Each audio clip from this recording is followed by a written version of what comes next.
Okay, ladies and gentlemen, this is just a rehearsal. We have not yet begun the roundtable. We're just going to rehearse with one of the connections, so please bear with us. We will start at 3 o'clock sharp. Ms. Babaran, I just want to check your connection. Are you with us? Hello. Yes, hello, hello. Can you hear me clearly? Do you have good connection? Yes, excellent, very clearly. I hope you're feeling well, Ms. Babaran. I'm so sorry to hear that you had to join us from a different place.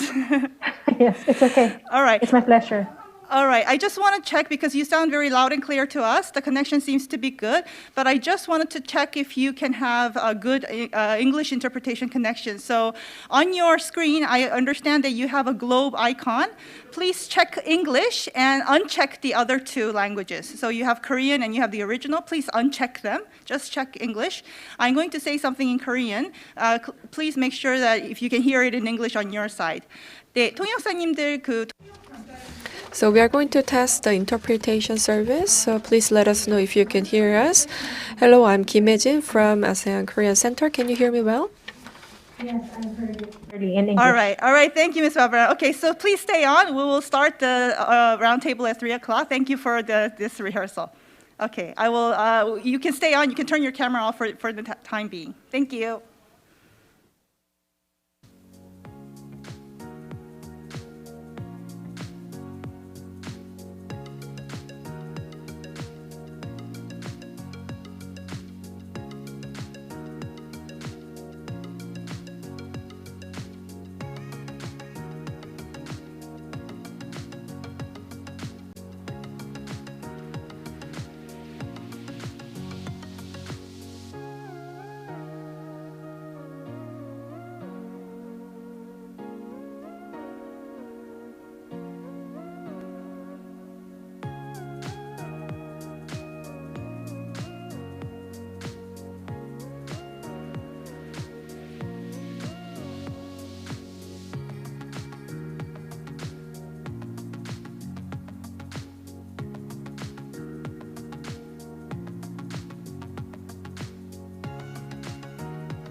Excellencies, ladies and gentlemen, and all our online viewers, I would like to welcome all of you to the Roundtable Discussions on the results of the survey on mutual perceptions of ASEAN and Korean youth.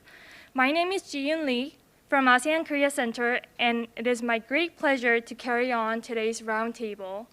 At this time, I would now like to invite His Excellency Kim Hae-yong, Secretary General of ASEAN-Korea Center, to share with us his welcoming remarks. Please welcome him with a big round of applause.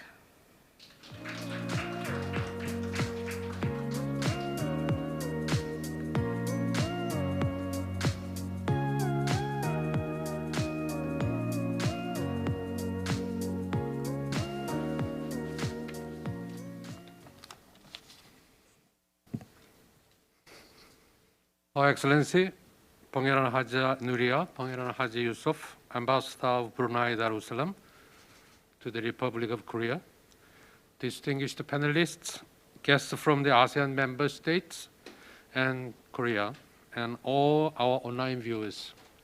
Good afternoon. I'm pleased to welcome all of you to our roundtable today as we share meaningful findings from our survey on mutual perceptions of ASEAN and Korean youth. Ladies and gentlemen, what image recurs to you when you hear the word Korea or Koreans, ASEAN or ASEAN people? Those images or words that you are thinking of right now are most likely how you perceive Korea or ASEAN and its peoples. Whether it is a positive or a negative image will likely depend on you and your previous experiences. Experiences and perceptions can be powerful tools. In case of ASEAN and Korea, fostering mutual positive perceptions underlines an important element in building a genuine and sustainable relationship in the long run. Favorable perceptions of each other will be conducive to realization of the vision for people-centered ASEAN-Korea community. But to foster right experience and nurture a positive perception, it is important for us to first identify and have a better understanding of how ASEAN and Korea are currently perceiving one another. In particular, the perceptions of youth from both regions and their priorities for future cooperation are important because these youth will be the ones leading ASEAN and Korea partnership in the future. Now, despite the challenges of persistent pandemic, the ASEAN-Korea Center was able to successfully gather thoughts from more than 3,319 youth in ASEAN and Korea. Findings from survey have been very insightful and will help both government and organizations in their efforts to further bolster ASEAN-Korea partnership. Ladies and gentlemen, the development of mutually sustainable and beneficial relationship for ASEAN and Korea cannot be achieved through efforts from one side only. It is a role that everyone needs to take a part in. And this can only start when there are favorable feelings for one another. To achieve this reciprocal and consistent efforts to better understand and appreciate each other's differences and similarities is key.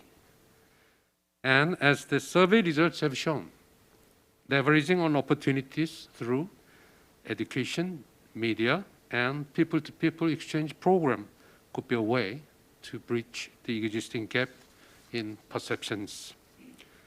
Today, we are very honored to be joined by a panel of distinguished experts from both ASEAN and Korea. They will share views on the roles that education, media, and people-to-people exchanges can play in further bolstering ties between ASEAN and Korea. I hope that today's discussion will be very vibrant and provides a useful platform that would further pave the way for a more sustainable and balanced partnership in the future based on mutual trust and respect.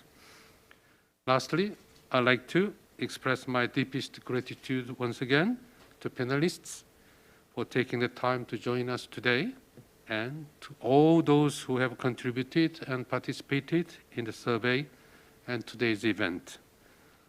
I wish all of you good health and the very best in your future endeavors, and Happy Lunar New Year. I thank you very much. Thank you, Your Excellency, for your remarks. Next, I would like to invite Her Excellency Pangeran Haja Nooriyah, Pangeran Haji Yussof, Ambassador of Brunei Darussalam to the Republic of Korea and the Chair of ASEAN Committee in Seoul for her congratulatory remarks. Ladies and gentlemen, please welcome the Ambassador with a warm round of applause.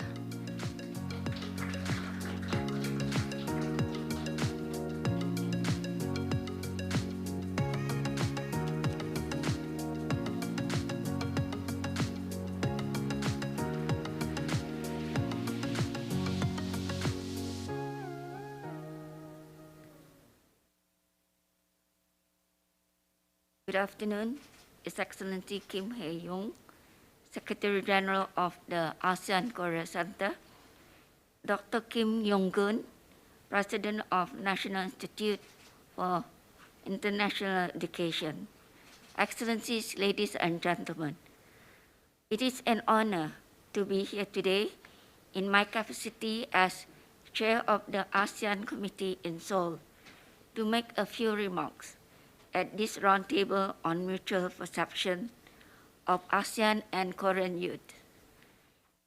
At the outset, I would like to mention that since the establishment of ASEAN Republic of Korea dialogue relation in 1989, the partnership has come a long way and developed into one that is mutually beneficial. And since the introduction of the new Southern Policy in 2017, ties between ASEAN and the ROK have been further strengthened across all three of its pillars of people, peace, and prosperity. As the NSP is foremost a policy for people, I'm encouraged that before the outbreak of the pandemic, people-to-people exchanges between ASEAN and the ROK increased by more than 50% in 2019 compared to the previous year. And despite the setback in such exchanges due to COVID-19, it is encouraging to see that ASEAN-ROK relations have made great strides in other areas of cooperation, in particular addressing the pandemic and the economic recovery efforts.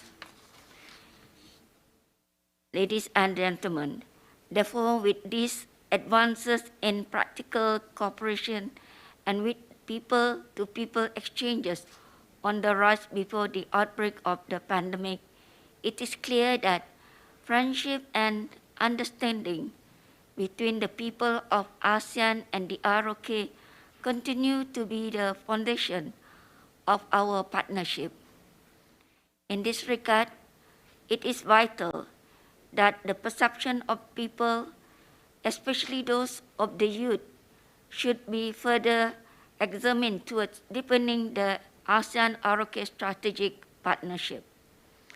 Thus, I commend the ASEAN-Korea Center for conducting the survey on mutual perception of ASEAN and Korean youth in 2021 in order to enhance mutual understanding of each other.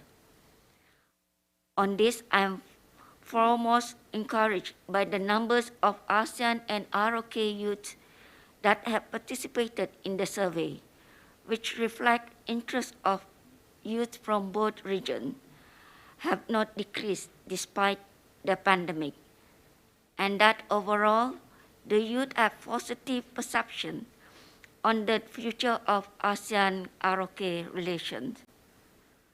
Nonetheless, I understand that the survey also reflects that with the spread of the Korean wave or Hallyu, especially through K-pop and K-dramas, ASEAN youths are more knowledgeable on Korea and Korean culture than Korean youth and on ASEAN and its device culture. Ladies and gentlemen, in addition with a population of over 660 million and very diverse and unique ways of life, the survey has illustrated that much more needs to be known about ASEAN among Korean youth, and that some small ASEAN countries, including Brunei, Darussalam, are less known than others. Therefore, towards rectifying such imbalances, I'm happy that this survey, as well as discussion at this roundtable, will look into how we can further promote ASEAN and its less known countries in order to better understand each other. As we continue to live in this pandemic era or the new normal, digital linkages have become increasingly important, especially to ensure that our youth continue to have meaningful exchanges so that they are able to foster deeper understanding.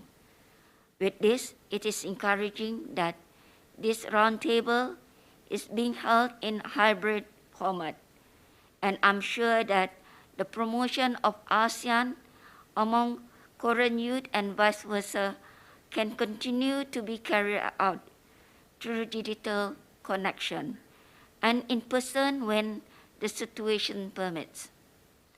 On a final note, as our young people will be our future leaders, I look forward to greater opportunities for ASEAN and Korean youth to better understand each other, which I hope will also lead to further strengthening of ASEAN-ROK cooperation in other areas. My best wishes for the success of this roundtable and towards a bright future for the ASEAN-ROK partnership. Thank you very much. Thank you, Your Excellency. So, without further ado, let us now begin with Session 1. Session 1 will begin with a presentation on the results of the survey by Ms. Kim Hejin, the Head of Information and Data Unit of the ASEAN-Korea Center. Following the presentation, Ms. Kim will moderate the discussions with two experts from ASEAN and Korea. So, Ms. Hejin, the floor is yours.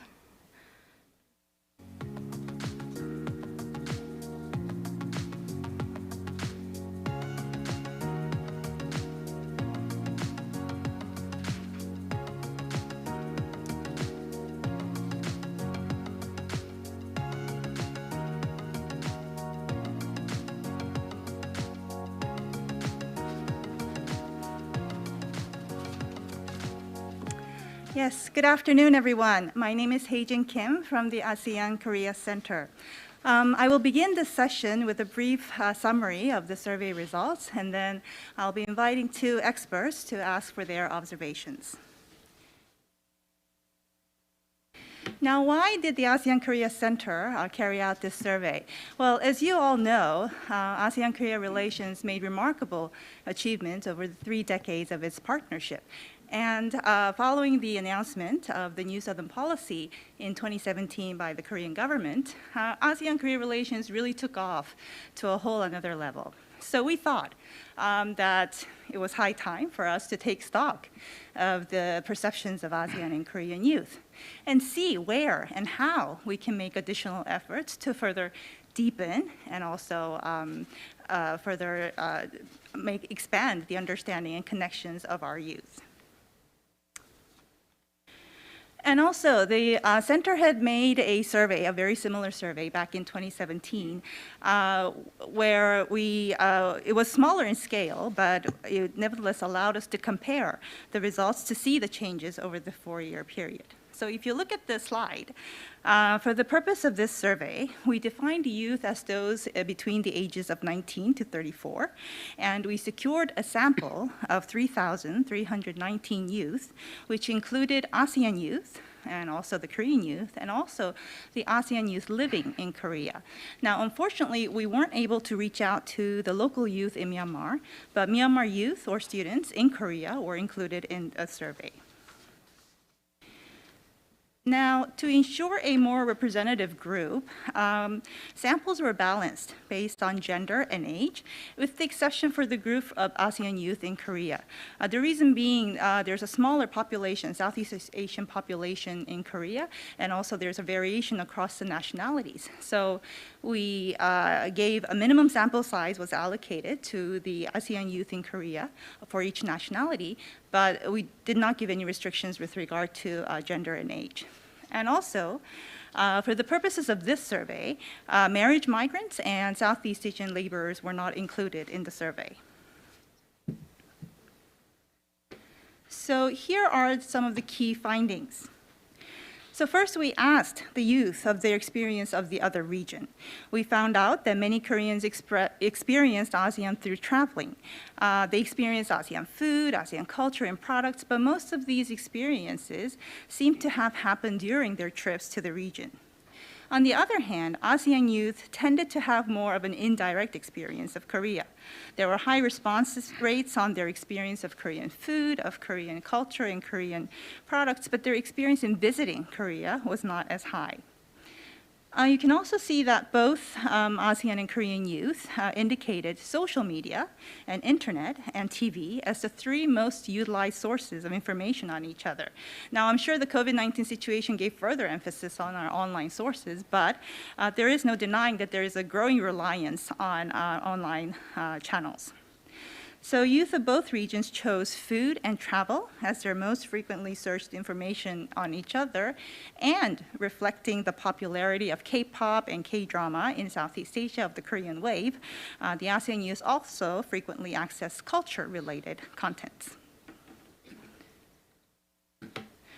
So moving on, next we asked the youth of the first 3 words that comes into their mind when they hear of the word Korea or Korean or ASEAN and ASEAN people.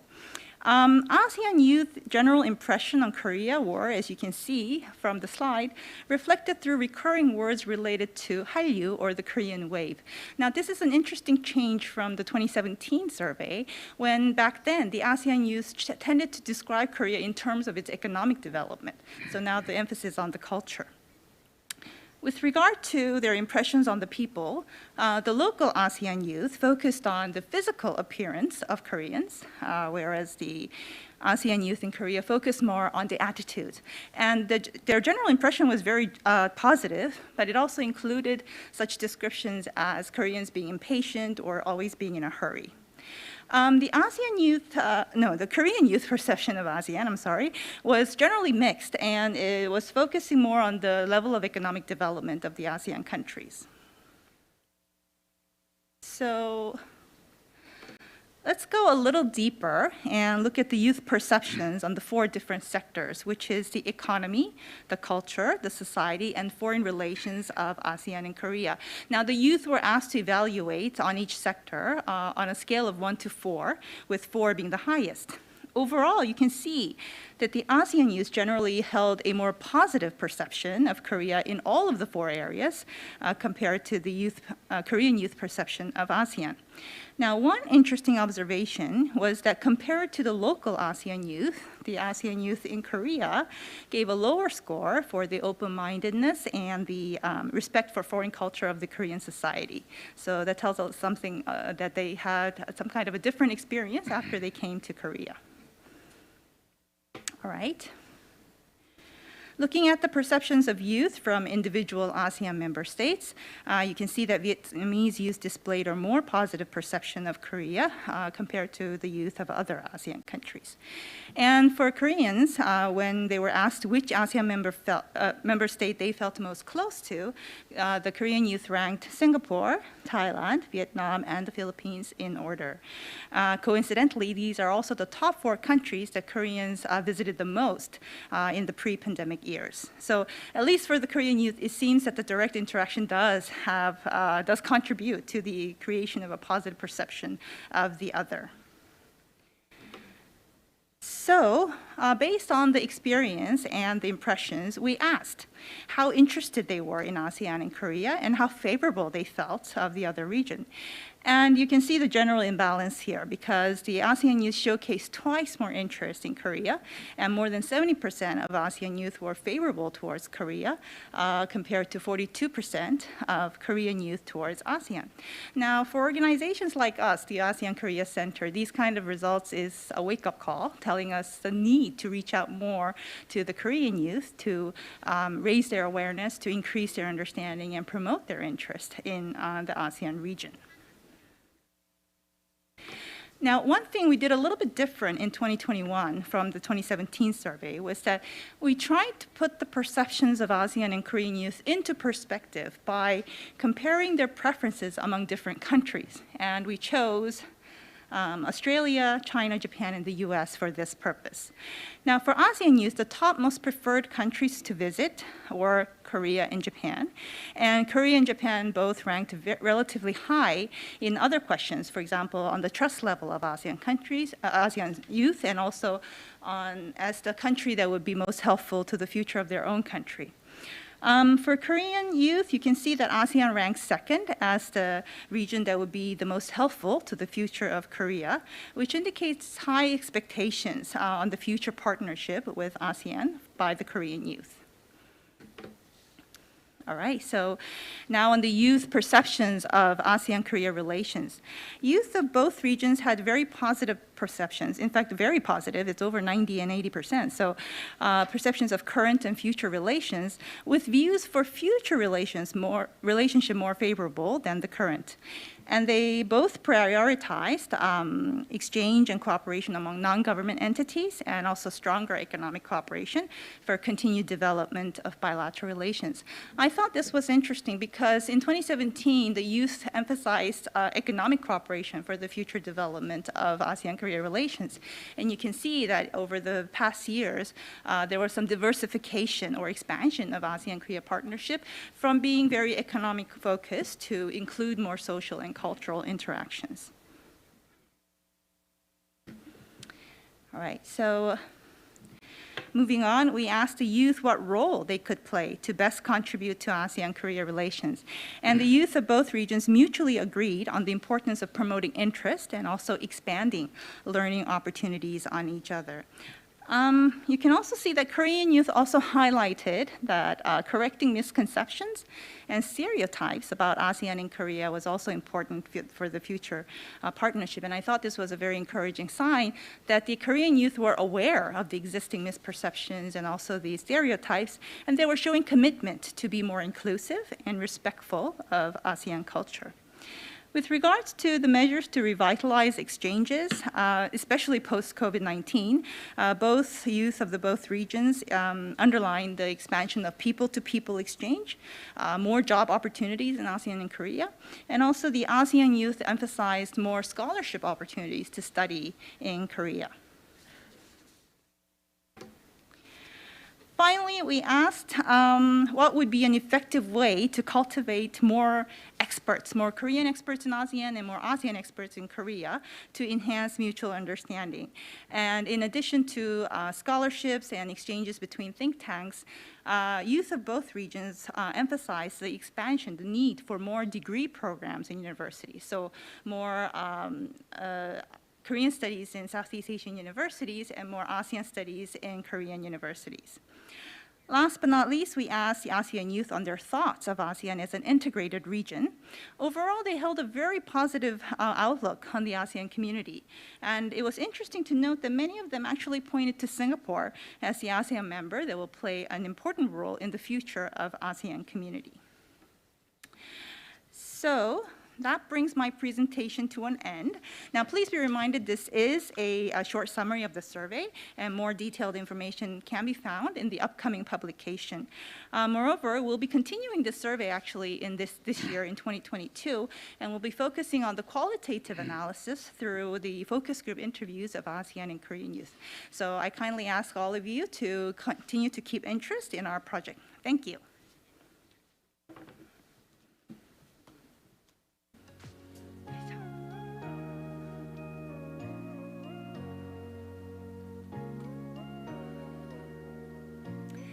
All right, now we'll move on to the discussions for session 1. At this time, I would like to bring your attention to my guests here, who are one person who's sitting beside me and another who's joining online. Let me just introduce them a little bit. Professor Yoon Jin-pyo served as the professor for political science at Seongshin Women's University. He is also a member of the Korean Association of Southeast Asian Studies and also served as its president back in 2009. He's also an advisory member of the Korean government Presidential Committee on New Southern Policy and also headed the advisory committee. He was our principal advisor for the survey throughout last year. So please join me in welcoming Professor Yoon. 교수님 안녕하세요. 안녕하십니까? Hello, nice to meet you. Dora Barbaran is joining us online all the way from Jakarta. Ms. Barbaran is the Director for Human Development at the ASEAN Secretariat. She's responsible for managing a variety of issues, in fact, about youth, sports, education, health, labor, and gender, among others, of the ASEAN social cultural community. So Ms. Barbaran, welcome to the roundtable. Yes, all right. So then I will go right straight into the questions. 그럼 바로 패널. Now I will move on to the question. And my first question goes to Professor Yoon, who conducted this survey together. So in this survey, most ASEAN youth experience Korea through indirect experiences such as K-pop and K-dramas, while Korean youth experience ASEAN through direct experiences such as travel. So what kind of correlation do you think there is between such differences in direct and indirect experiences and perception? Direct experiences are characterized by a stronger lasting compared to indirect experiences, but it is clear that this indirect experience through the internet and the media is just as influential as direct experience. Rather, in reality, indirect experience can provide a wider range of opportunities. But compared to direct experience, indirect experience is more likely to create illusions or bubble-like perceptions of other sides. So I think the relative influence and magnitude of direct and indirect experiences on shaping perception is difficult to estimate. But I want to mention that as in this 2020 surveys and as in the 2017 survey, it was confirmed that youth in Korea and ASEAN were getting much more information from media, such as social network services and the internet, to improve this perception. And although there was a situation in which direct experience was limited due to the COVID-19 over the past 2 years, youth these days, whether in Korea or ASEAN, are much more dependent on internet-related media than traditional media such as TV and newspapers. So what I want to say is that it would be better to pay more attention to these various and new media that have a great influence on determining the level of a perception of each other, and we need to keep an eye on how content is created and moved within those media. Then I think we can understand how the level of perception of each other is changing. That is so correct, and I agree with you. And I was able to confirm the importance of online content in this survey, and it is now more diverse and interesting content are more produced, and this will help us to improve the perception. And we are going to talk about this in more detail in our third session. So please stay with us until the very end of today's roundtable. 정보를 얻는 것도 중요하지만 Yes, it is important to get information from the resources, but if we exchange more, the favorability and perception all go up together, right? second question to Ms. Babaran. It does appear, as much as online contents are very important, it does appear that direct exchange and direct experience do have a positive effect on a person's perception on the other region. And among the 10 ASEAN countries, Vietnam enjoys the most vibrant relationship with Korea in terms of trade, investment, and people-to-people exchanges. And it was really no surprise to see that the Vietnamese youth displayed the highest level of favorability towards Korea in the survey. So my question is, against this backdrop, what kind of efforts do you think should be made to improve the perceptions and increase favorability for those ASEAN countries that do not enjoy as much interaction and exchanges with Korea? And especially, how should we respond to this COVID situation where, direct interaction is becoming all the more difficult? Ms. Babaran? Thank you for that question. Before I answer it, let me just congratulate AKC for the successful conduct of this survey. Despite the pandemic, you were able to pull this through, and which gave you a very rich source of insight and information to help the ASEAN and Korean relationship. Regarding the question, I would like first to highlight that improving perceptions is worthy to be further examined and acted upon.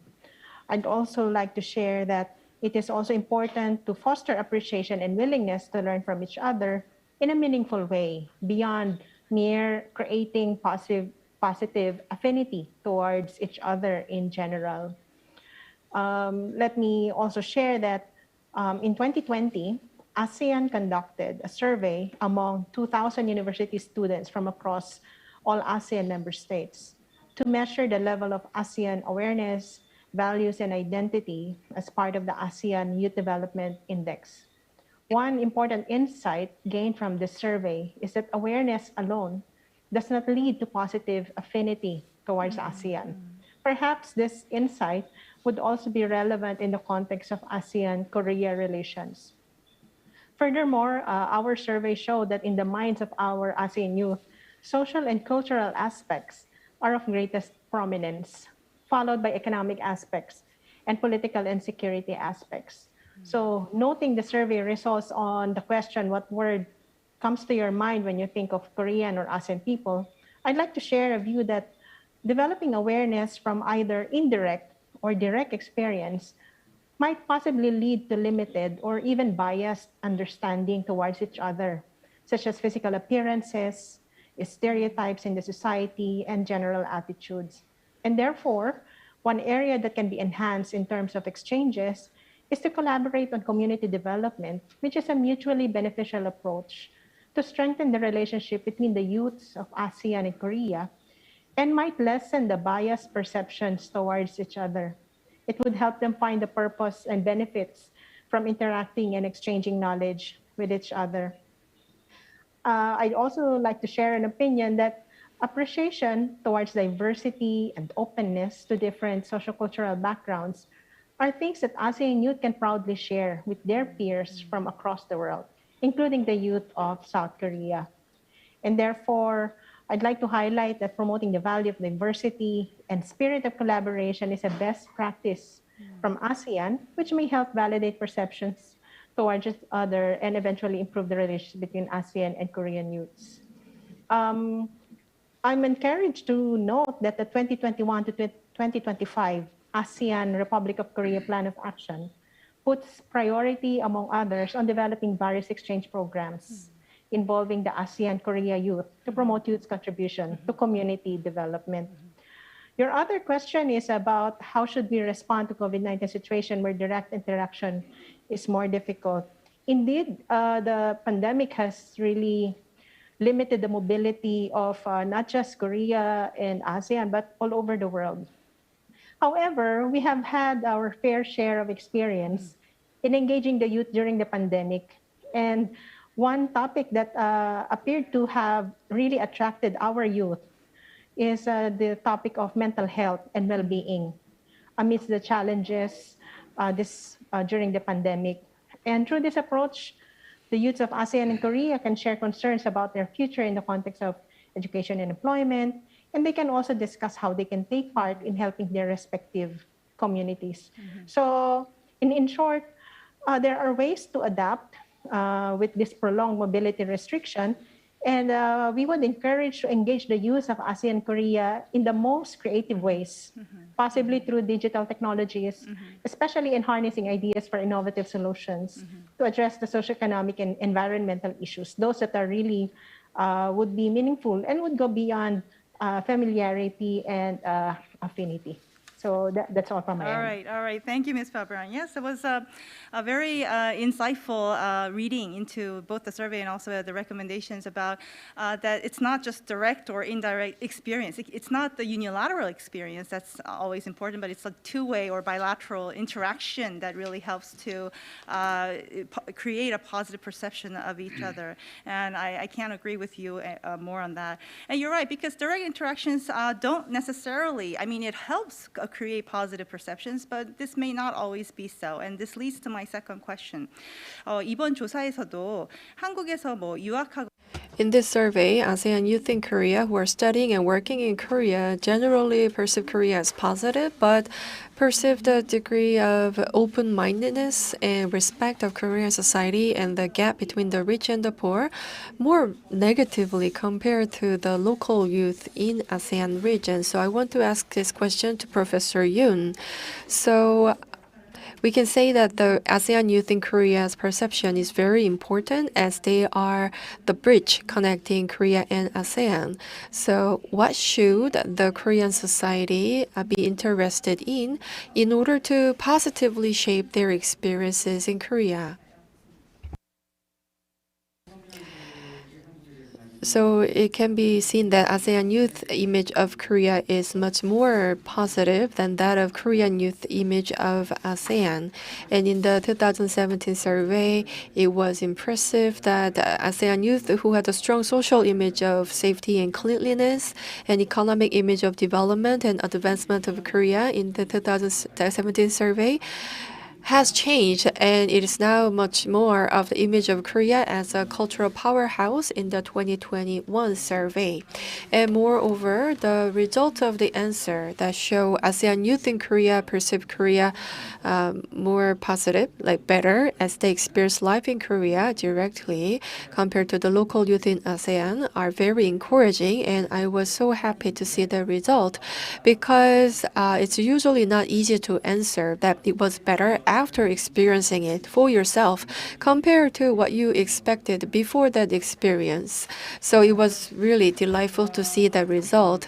However, on the other hand, there are young people who like passion and quick adaptability as they see this as the development energy of Korea, while there are some who feel sorry for Koreans who are caught up in this excessive competition. And we can say that it is common to say that ASEAN youth generally want to learn dynamic and challenging Koreans as a result of the education. And as I think about the ways to increase the positive interest of the ASEAN youth in Korea, I want to say that this is also related to what we confirmed from the group interview in 2017. So there are various types of discrimination issues that ASEAN students have in common, are directly experiencing in Korea. And then the prejudice of some Koreans that view ASEAN people in some ways still exist and they are not improved well.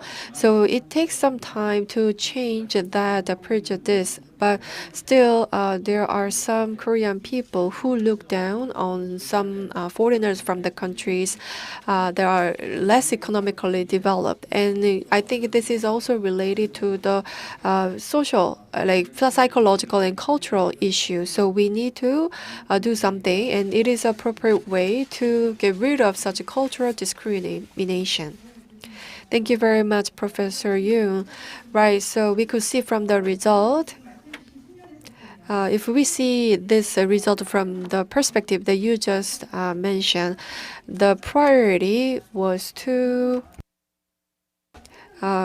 get rid of such misunderstanding or prejudice towards the ASEAN people. So taking this as a priority is also encouraging. To take a moment to compare the survey results, the ASEAN-Korea Center survey results, with the annual survey, you may be aware of this, that conducted by the IC's Yussof Ishak Institute of Singapore. Now, I do want to remind all our online viewers that the two surveys are a little bit different in terms of their content and also their target respondents and also even the period that it was carried out. But still, I think it helps us provide us some context, especially when comparing with other countries. Now, Ms. Babran, you saw earlier in my presentation that when we asked the ASEAN youth to compare with other 6 countries, of their preferred traveling destination, of their level of trust, and also which country they thought would be most helpful to the future of their own country, many of them chose both Korea and Japan as their first 3 choices. However, in the 2021 annual survey conducted by IC's Yussof Ishak Institute, which asks about 1,000 opinion leaders, so these are not youth, but these are the opinion leaders across ASEAN 10 countries of their preferred traveling destination and level of trust, unfortunately, Korea ranked quite low among the countries that were compared. Now, even if we take into account that these 2 surveys are very different, why do you think there is this huge difference between the 2 surveys? And also, given that we agree that there is a difference, what kind of efforts do you feel should be made to reduce this gap between the perception of ASEAN youth who seem to really like Korea and also the ASEAN opinion leaders who seem to have a less positive perception of Korea? Ms. Babran? Okay, thank you. I think the very basic difference between the 2 surveys is that those of the respondents. It's quite clear that over 60% of the ASEAN survey respondents do not fall under the youth age range, whereas the respondents of the survey by AKC is basically the youth. So let me highlight that the growing popularity of K-culture, such as drama or film, music, food, and beauty industry, was only started in the past decade. Thus, Korea's influence is more intense among the current youth of ASEAN than among the older generations due to the use of social media and digital platforms as a main medium of promotional activities. And also, one of the survey findings proved this, as it says, youths of both regions mutually indicated that social media and the internet are the 2 most utilized sources of information on each other. So let me also highlight that as an emerging player in the global economy, ASEAN seeks to strengthen mutually beneficial relations with many dialogue partners, including, of course, the Republic of Korea, and that perceptions and attitudes are unable to change instantly. Thus, we recommend shifting our focus from narrowing the gaps of perceptions between ASEAN youth and opinion leaders or decision makers towards exploring how to create more opportunities for ASEAN to learn about Korea and vice versa, and in as many areas as possible, be it among the youth or even among the opinion leaders or decision makers. Right, and you're right. So in connection to your response, I would like to also add to the comment that it was observed that the perception towards Japan was more or less similar between the youth and the opinion leaders of ASEAN countries. And I thought that this synchronization could be in part explained by the fact that Japan indeed has a much longer history of cooperation and exchanges with ASEAN countries. 그렇다면 교수님, 제 다음 질문을 좀 여쭤보고 싶은데. Now I want to ask the next question. So if you see this, so whether they are ASEAN youth in Korea or in ASEAN, you can see that their favorable feelings toward Korea are quite positive, and some of youth will grow as a literary stratum of the society. So what should we do to maintain such a favorability and trust towards Korea?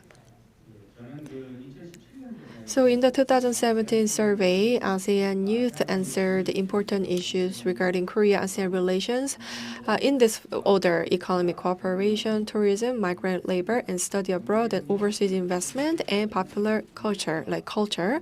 And so the economic cooperation and migrant labor and overseas investment are all related to the economic issues, and tourism and migrant labor and studying abroad are related to people-to-people exchanges. So they point out that economic cooperation and people-to-people exchanges are the most important issues in our relations. And this trend was also continued in 2021 survey. And I was also interested in seeing that ASEAN youth are giving very high positive answers about the future relationship between Korea and ASEAN. And although there are some differences among different countries, it is a very hopeful sign for both Korea and ASEAN that ASEAN youth are optimistic about the development of our relations. However, in addition to this, short-term exchanges such as exchange programs, ASEAN youth seem to be focusing more on mid to long-term exchanges such as studying abroad. And in fact, throughout the entire survey process, ASEAN youth were observed to perceive study abroad and education as important in our relations. So both of them answer that 20% of both local ASEAN youth and ASEAN youth in Korea chose education as a field of cooperation for the future relations. And this is also closely related to the increasing number of ASEAN students traveling to Korea every year. So in fact, compared to 2017, the number of ASEAN students in Korea has doubled, and compared to 10 years ago, it has increased more than 13 times. And many ASEAN countries also believe that providing the scholarship to let ASEAN youth study in Korea will be one of the priorities. So we hope that the universities in Korea will need to expand such scholarship for the ASEAN youth. And then with that, we need to also develop many different educational courses in this regard. Right, this time you pointed out the importance of education, and we're going to talk about this from now on. And as you said, the number of ASEAN international students coming to Korea has increased significantly over the past few years despite COVID-19, and I believe that they will be very important assets for the future. And let me promote our program. So our center has formed an ASEAN Youth Network in Korea, and this is to support their activities in Korea, and we are also working together so that they can serve as a bridge between Korea and ASEAN. Moment to look into the ASEAN youth perception of the ASEAN community. I think this is where Ms. Babaran can really give her insight because she's working at the ASEAN Secretariat. So let me ask this to you. In the survey, we also asked ASEAN youth which ASEAN member country they thought was most important to the development of the ASEAN community. And many of them prioritized their own country, but they also chose Singapore as both their first and second choices to be a leader country in the development of ASEAN community. So I would be very interested to hear of how you interpret this result. And in your response, if you can also share with us the ASEAN Secretariat's approach. I think you mentioned it a little bit in the beginning, but how you promote ASEAN identity and also the ASEAN community for the youth in the ASEAN region. Ms. Babaran? All right, thank you.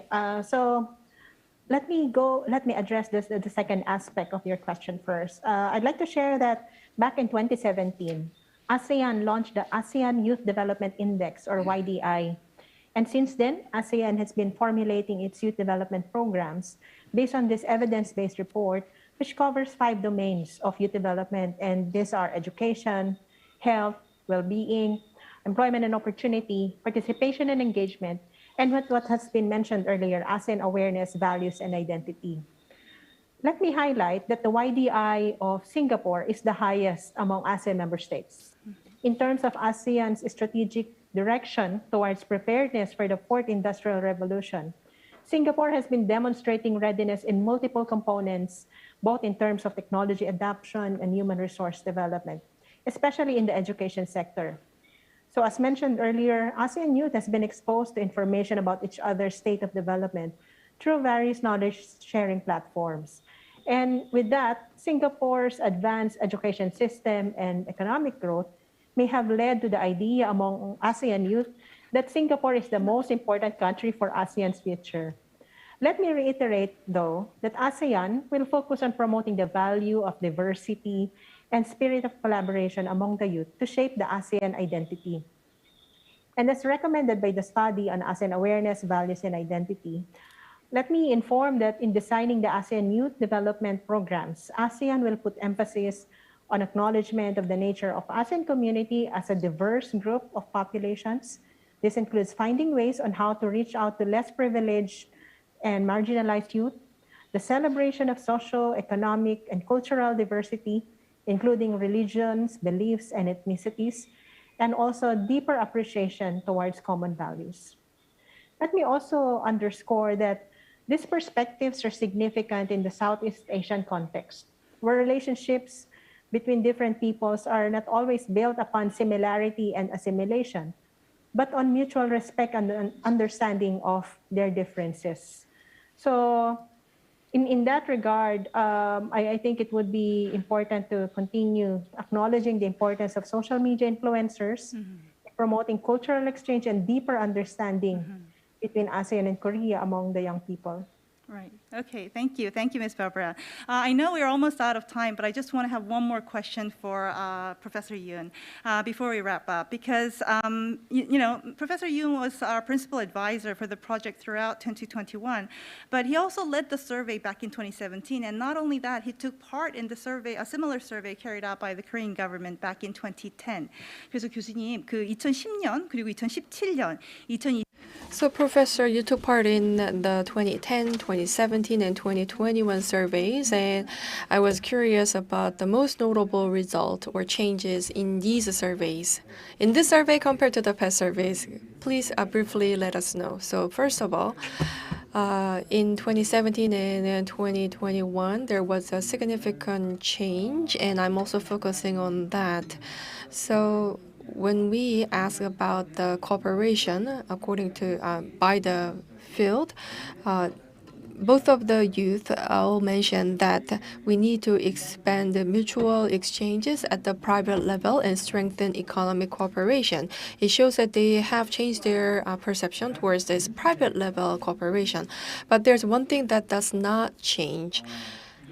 So if you compare the two surveys in 2017 and 2021, we asked about the perception towards the neighboring countries, and we also added this to the 2021 survey.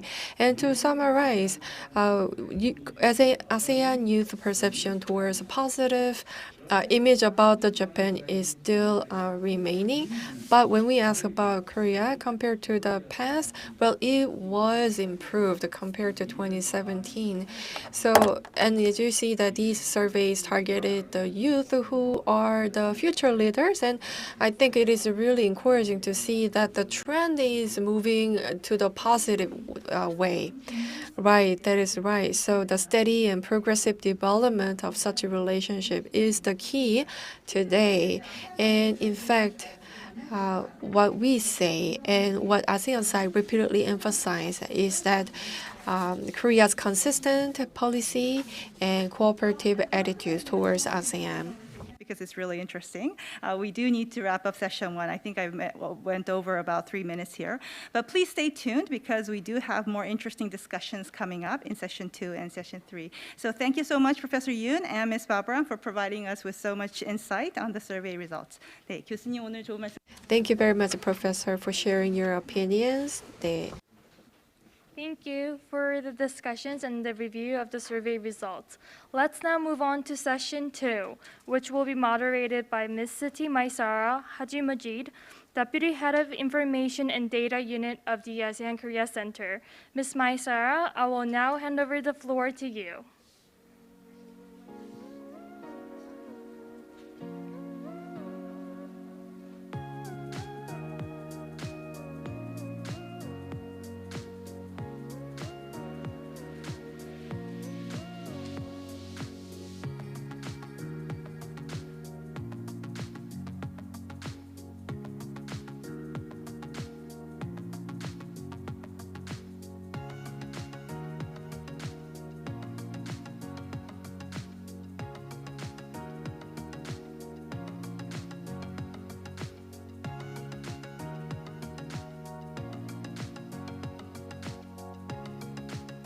Thank you, June. Good afternoon, everyone, and welcome to session 2.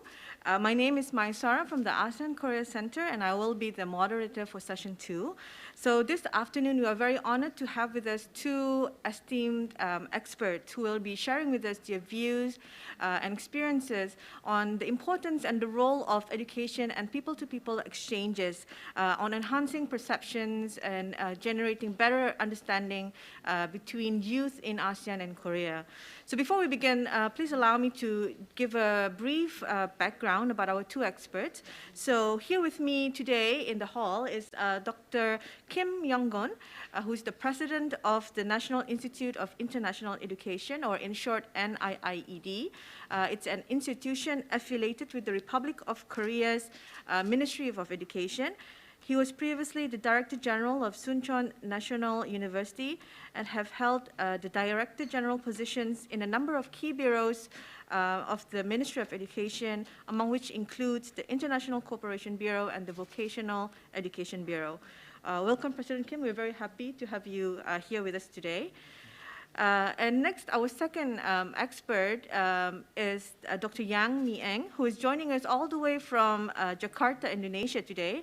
She is currently the Executive Director of the ASEAN Foundation, which is an institution established by the ASEAN leaders back in December 1997, and which is actively involved in the human development of the ASEAN community, especially among youth. So Dr. Yang has vast experiences in both the government and as well as the private sector, with over 26 years, where she was majorly involved in the digital and creative sectors. She was previously the Senior Vice President of AlphaCap, a Malaysian-based tech startup incubator, as well as the CEO of GameView, which is the largest mobile game publisher in Malaysia.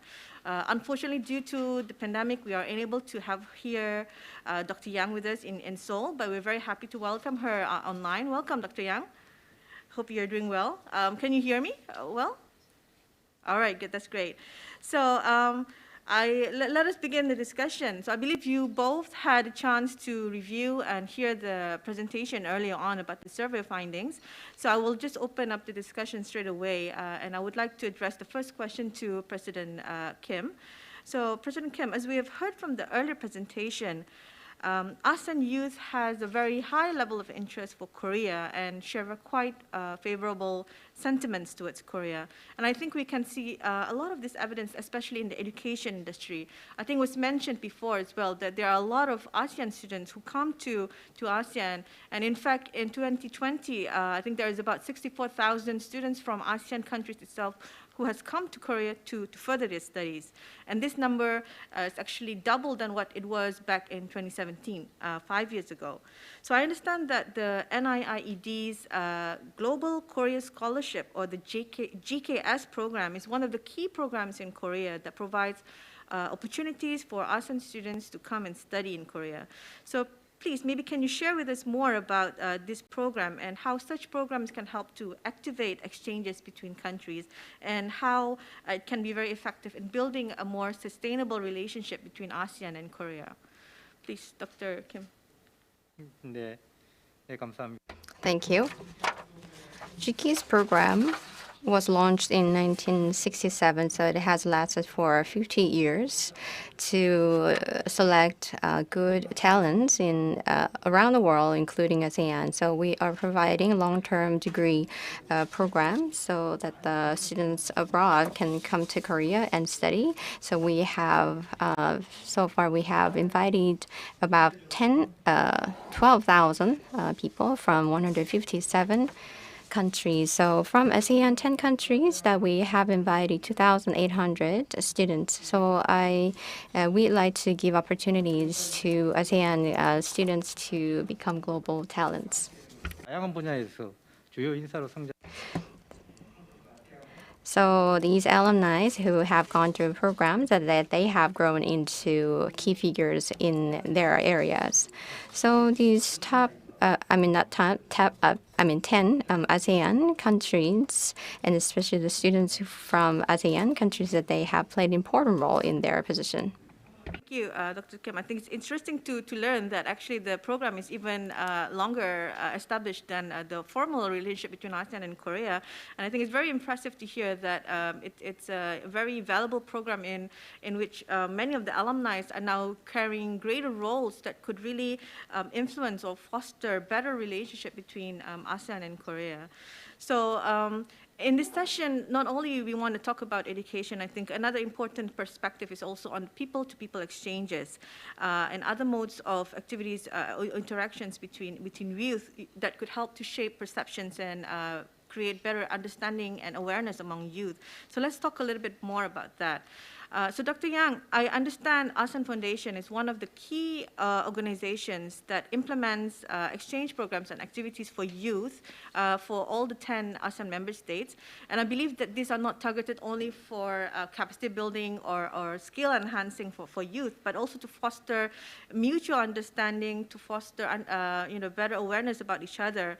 And I think this is very important because ASEAN is a very diverse community with different backgrounds, different cultures. So how do you think programs like that implemented in ASEAN Foundation can be useful in the context of building better connections for youth in ASEAN and Korea as we move towards as what they always say, a people-centered ASEAN-Korea community? Dr. Yang. Yeah. Thank you, Siti. This is one thing that, we have been listening to all this discussion from the session 1 until now. So what in ASEAN Foundation, actually, one of the way that we want to instill deeper understanding and appreciations towards ASEAN identity, and also in terms of exchange of cultural, with especially with Korea at this time, is we do have programs that support this initiative. Like since 2020, we have the support of the Republic of Korea through ASEAN-Korean Cooperation Fund. So we have been running arts and culture program which is called Connect ASEAN. So this program provides a platform for both countries, arts player and arts activists, to share together their experience and to understand each other. So we have also engaged artists and curators from both ASEAN and Korean to collaborate and to organize exhibitions to showcase the rich histories and culture and tradition of both ASEAN and Korea. So far we held this kind of multicultural exhibitions in Indonesia, Singapore, and the Philippines, and the latest one is in Busan. So through this exhibition, we hope that the public can discover different cultural and gain better understanding of each other. For me, whatever we have discussed earlier is there is a imbalance between how Korean youth perceptions towards ASEAN youth, and also how ASEAN youth perceptions of Korean. So this is some things that the check and balance. I will congratulate AKC for your successful organizing this study since 2017 and 2020 studies. So this is a very good time to check and balance and to actually innovate new way to do things, because the world has changed. So whatever we have been doing previously may not be effective right now. So we are living in the more globalized world now. No doubt we have limitation in terms of physical connectivity, but in terms of virtual and in terms of digital connectivity, we are way closer. So for me, this is some of the programs that we have. But of course, later on I will discuss again many other programs that ASEAN Foundation do. Actually involved not only in the arts and culture, but in the education side. Some of our youth, of course, have benefited from the scholarships that Korean government has been given. And of course, we also have internship program under the ASEAN Foundations. We do have Korean youth doing their internship with ASEAN Foundation. And they are, we do have some exit meeting with them, and the youth really feel that this is valuable for them. And also for me, it's a matter of exposing and giving opportunity and platforms for the discourse to happen. So this is our biggest challenge right now. But of course, the benefit we can take is the virtual. That means we don't need to spend too much money to do it right now. Unlike those days, we have to organize physical event and all that. So I will look at opportunities for better futures for activities that we can do together. Yeah. Sure. Thank you, Dr. Yang. I think it's very interesting to know. 네, 감사합니다. 이 교류와 그리고 이 상호 교류라는 것이 여러 다른 방식으로 이루어질 수 있을 것 같아요. 교육뿐만 아니라 말씀하셨던 것처럼 문화와 그리고 또 예술 관련 이런 전시회를 열게 된다면 이를 통해서도 우리가 뭔가 그 예술과 문화를 또 공유하고 감상할 수 있는 그런 기회를 줄 수 있지 않을까라는 생각이 듭니다. 그 청년들은 아주 혁신적이고 그리고 창의적이죠. 그래서 혁신적인 방법으로 접근법을 통해서 서로 이해를 돕고 그리고 서로에 대해서 더 배울 수 있기를 기대한다라고 생각을 합니다. 그리고 또한 아세안과 한국이 이미 이런 여정을 커넥트 아세안이라는 프로그램을 통해서 시작했다는 것에 대해서 매우 고무적이라고 생각을 하고요. 앞으로 이 노력 외에 또 추가적으로 또 새로운 프로그램을 통해서 서로에 대해서 잘 이해할 수 있는 기회가 올 것이라고 생각을 합니다. 네, 감사합니다. Exchanges. My next 자, 교류에 대해서 계속해서 이야기를 하고 있는데요. 그 다음으로 김 원장님께 질문을 드리도록 하겠습니다. more interested in exchange. 네, 그래서 이러한 교류 프로그램이 계속 진행이 되고 있는데요. 좀 더 그 장기적인 기회가 있어야 된다라고 생각을 합니다. 저희가 첫 번째 세션에서 얘기를 했었고 이제 중장기적인 그런 교류 프로그램이 필요하다라고 세션 1에서 말씀을 해주셨습니다. Dr. Yang also mentioned that there's also opportunities to do internship by Korean youth in ASEAN Foundation. I think that's also one good example, and I think more people are trying to look for that opportunity. So I think in light of this, Dr. Kim, I would like to ask you: do you think there is more that can be done to support this demand for longer-term exchanges among youth? 네, 감사합니다. 중장기 Thank you. For us to promote the long-term and middle-term human exchanges, what can we do? I believe that it is important for us to expand opportunities to ASEAN so that the ASEAN students can get more opportunities, especially like programs like GKS. It was 180 people in 2019, but it has increased to 441 in 2021. So it is part of the encouragement of the Korean government, which is part of New Southern Policy. Not only the government scholarship, but also the private sector scholarship, which are done by Hyundai Motors and the POSCO scholarships are introduced to ASEAN. So these scholarships should be, I believe, expanded further. So these scholarship program, it can be attributable through the Korea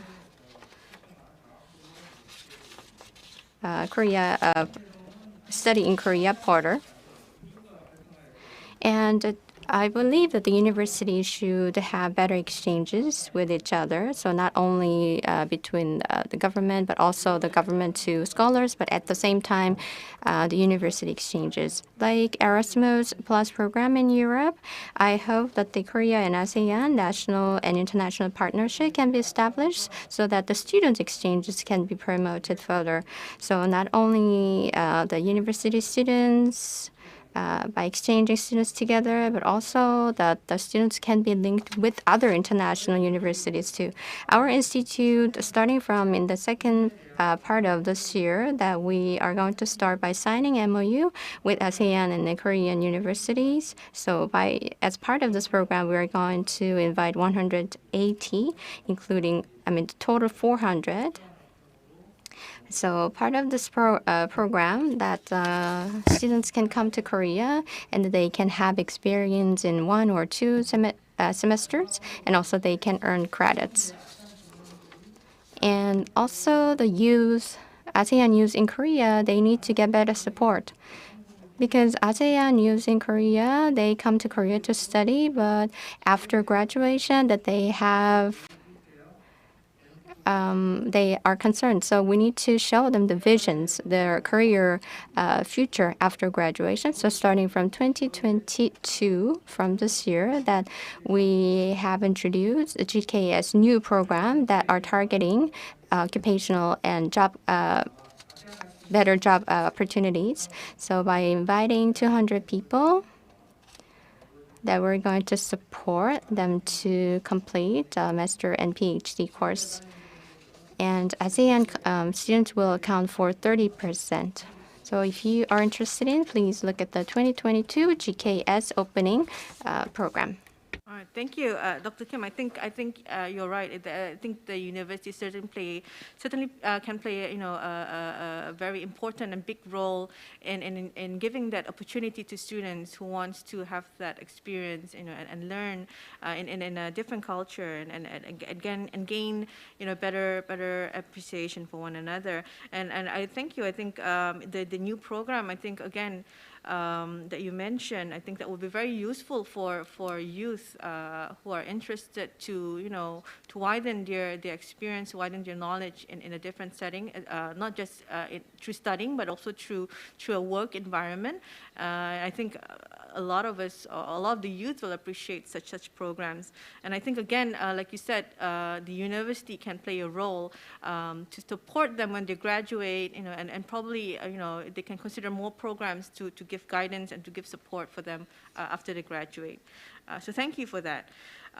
So let me go back to Dr. Yang. I would just want to go back to the question about interest and translating this high interest for Korea by ASEAN students or ASEAN youth to a more academic nature. So from the survey, we observed that youth places a great importance on the need to expand cooperation between ASEAN and Korea, especially in the field of education. But the emphasis seems to be given more by ASEAN youth compared to Korean youth, because I think they think it's important, but probably less of a priority. And I think, as I mentioned earlier, there are a lot of ASEAN students, I think about 64,000 coming to Korea to study, but probably we don't see that much or that same figure going from Korea to ASEAN countries to study. So it's relatively, I think, lower. So in your opinion, why do you think that is so? And then do you think there is more that we can do to further increase the Korean youth interest to further studies in ASEAN, or at least to be interested to study about ASEAN or ASEAN-Korea relations? Yeah, this is actually very true. I mean, for ASEAN students youth to go to Korea, there are many scholarships, thanks to Korean government. There are at least a few that we know is higher education for ASEAN Talent Heat, and also GKS, and also ASEAN Leaders Fostering Program, and many, many more. But it seems to be like there is a difficulty to find scholarships program that give the opportunity for Korean students to study in ASEAN. So the solutions that can be implemented maybe in future is to increase the scholarships, and also the increase the publicity for Korean youth to study in ASEAN.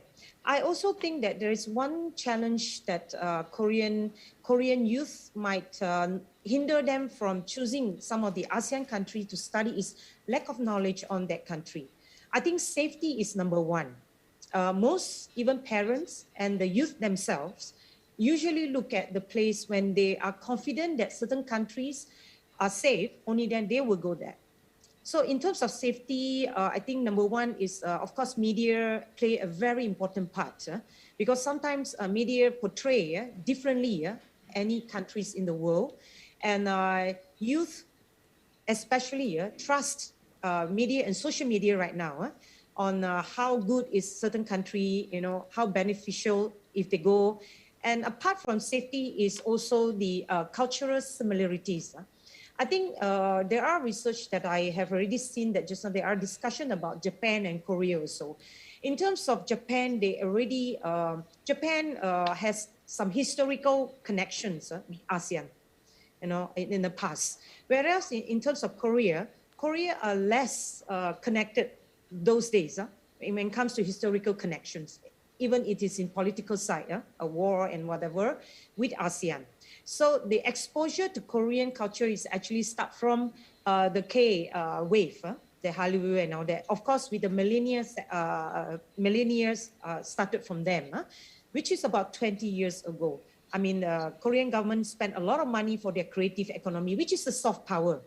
So the soft power has actually created very high impact. You know, it took you 20 over years to come to what you are today, to be known in the world. That's why in terms of the imbalance of youth from ASEAN going to Korea, you can see already the impact, mainly because the knowledge, the recognitions of Korea as a safe place to go, same as Japan. I mean, if you ask the ASEAN youth, did they feel safe in both countries? I think they feel very safe. They can walk out anytime on the street without worrying about any issues that, any threats that might happen to them.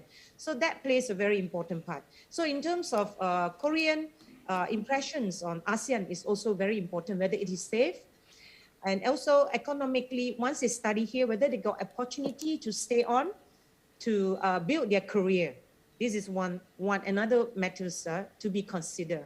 Not only having the education, but also to have opportunities for them to expand their career. If you look at many cities in ASEAN have Korean village, so you can see that those that matured, more matured adults of Korean tends to settle down in some of the ASEAN countries because they know the country, they know that it is safe. So I think it's a matter of letting them understand better, whether certain countries, what is the value that we can bring. We have a very high potential. ASEAN is one of the future economy power in the world. So I think this part needs to be promoted to encourage Korean youth to come forward. Of course, to promote the scholarship for them. So, and then there are a few high-ranking universities in ASEAN, which is, of course, Singapore is one of them. They have got National University of Singapore is very good. And then QS, they stand, also Nanyang University and University Malaya in Malaysia, stands in the third ranking, in the QS Asian University rankings, So it's much way better than some of the Korean university, So I think that this kind of information needs to be promoted. So it gives some confidence for the Korean youth to come to study in ASEAN. Yeah, I hope that answer. Thank you. Thank you, Dr. Yang. Yeah, I think that's certainly a lot of good points that you've shared. I think firstly, in ASEAN countries there are also a few very good quality universities, and I think the issue probably, like you mentioned, there isn't much publicity or promotion about it, and I think maybe discussions about providing more opportunities for scholarships for Korean youth could also be something that would be explored and expanded in the future. And again, I think you mentioned about safety and how perhaps, whether they look to a certain country as a choice for them in the first place to go to, it's very much influenced by what they know about it. And I think media, as you said, play a very good part. And I think in session 3, this issue, I believe, will be addressed as well. I think so. Maybe we can, we hope that the audience will wait until session 3 and hear what we have to say about media's role for youth. Sure. So I think you mentioned about K-Wave. I'll just jump to this issue. I think, again, as we all know, a lot of the interest for Korea by ASEAN youth is generated, it's initiated by the Korean wave. And as you said, that started only like maybe, almost one decade ago, 1.5 decade ago. And the sensation is all about K-music, K-pop, K-dramas, K-movies. And I think, in a way, it has helped a lot to generate the interest. So I think I'll pose it to Dr. Kim first with regards to K-Wave and the interest of Korean for K-Wave. And I think while it's good that ASEAN youth appreciates very much Korean culture through music and movies, do you think can we diversify and deepen this interest into something more so that we can again contribute to something more sustainable? For Korea and ASEAN together in the future? And how can education and people-to-people exchanges play a role in diversifying and deepening this interest of Korean wave or Hallyu among ASEAN youth? 네.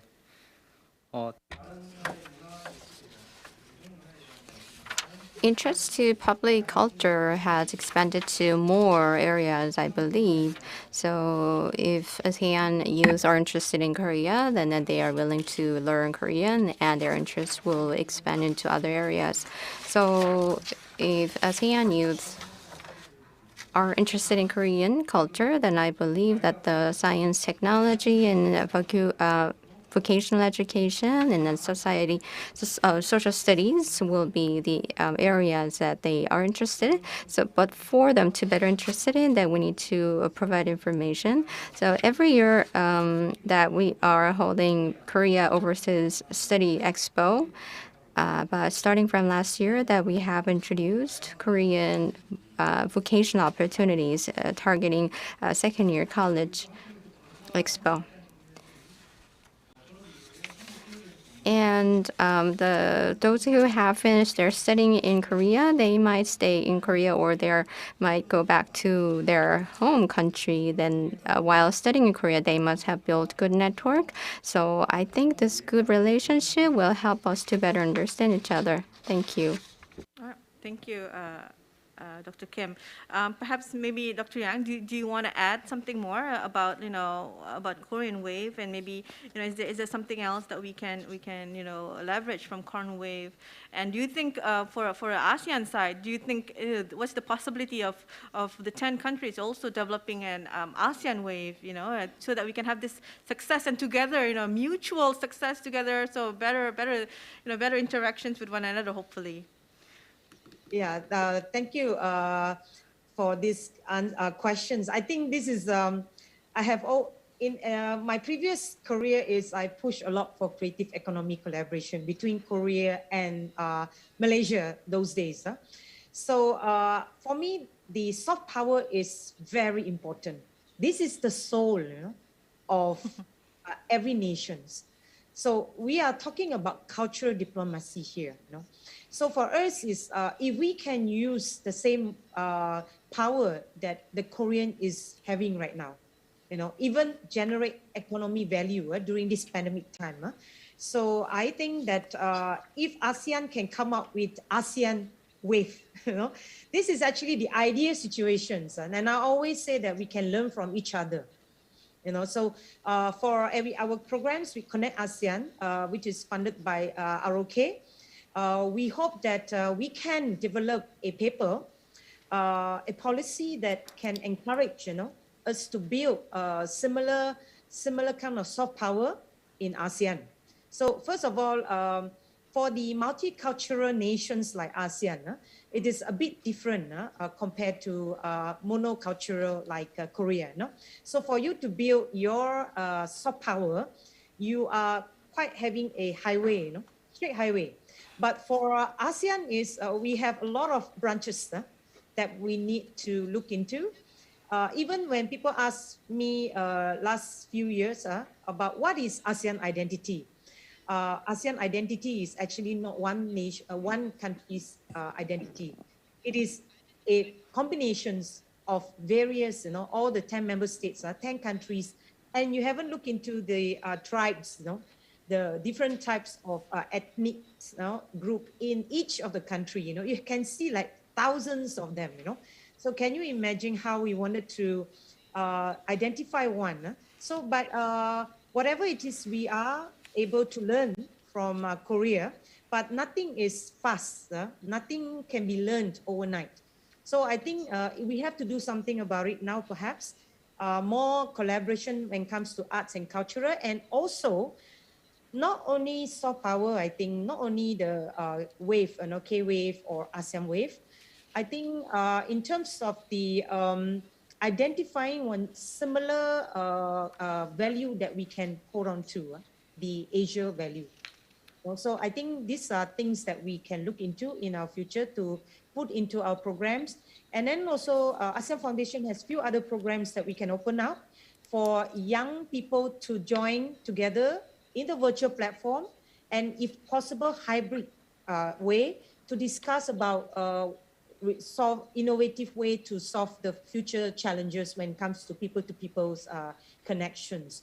So I think that we do have ASEAN Foundation Model ASEAN meeting, And we also have some programs like a video contest and all that. Maybe we can plus with the dialogue partners, because we did it with China last year. It's very successful, and this year we're going to do it with China again. And then perhaps we can +3 with Korea to open up the platforms for our both side youth to discuss about the pressing issues in this pandemic time. So that's my suggestions. Thank you. All right, thank you, Dr. Yang. I think, again, like, I just want to, I think there's a lot of opportunities with Hallyu, and I think, being innovative with what we have is one way. I think there is a lot of branches that you can go from Hallyu, and then I think you're right, Dr. Yang, as well, in terms of diversity. I think it will be a great challenge to come up with one ASEAN wave. So I think, again, I'm looking forward to the paper that you mentioned that you are developing. I think it would provide really good insights on how soft power could be something that ASEAN developed in the near future. So looking forward to reading that. And also I think there are a lot of opportunities, as you mentioned, through youth dialogues. Again, I think there's opportunities to be created by agencies like ASEAN Foundation and IED. So thank you for sharing on that. So let me ask also the next question to Dr. Yang. In the survey, both ASEAN and Korean youth mentioned that they feel like a big priority that should be given in terms of making sure a sustainable relationship between ASEAN and Korea is to expand private sector exchanges or exchanges through non-government entities. And because I think as far as we see now, a lot of the efforts for scholarships like NIED and exchange programs by ASEAN foundations are mainly through government, by the government or by government established institutions. So in your view, do you think there can be a bigger role by the private sector to help in this effort to create better perception, better understanding, better appreciation? And if so, in what way do you think could that be? Thank you. Thank you for the very good questions. ASEAN foundations have worked with private sectors a lot. So that is the difference between ASEAN Foundation as a body in ASEAN. We are the body. Because ASEAN Foundation is giving the mandate to work with any parties. So we do have support from, for instance, Maybank Foundation has the scholarships. And we are opening up with top students and also the needy community. Those has lack of access to funds. So this kind of partnerships is there, and also involvement of private sectors is very important when it comes to community building and also in terms of leaderships and digital skills development. So we do have partners like Huawei, we do have partners like Maybank, SAP, Google. We are working also with Microsoft. So for me, this is not something new. I think private is ever ready to come forward and work with government entity. Just that we need to maybe have a different kind of policy when we want to work with the private sector. We can't be putting too much of red tapes, like a requirement, a very stringent requirement, because for us to get the government funds, sometimes we have to follow a very strict rules and regulations. But when we work with private, we found that private is very fast and quick.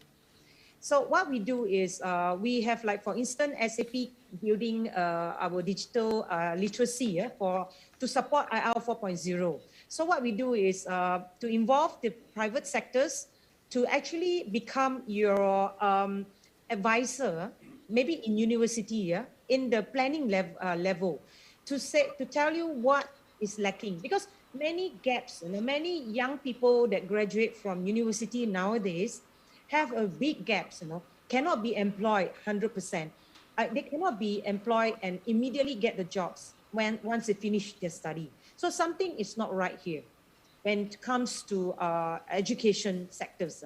So this is another areas that we have to look into. So involving the private sectors in terms of resources, funding, and skills and knowledge is very important here.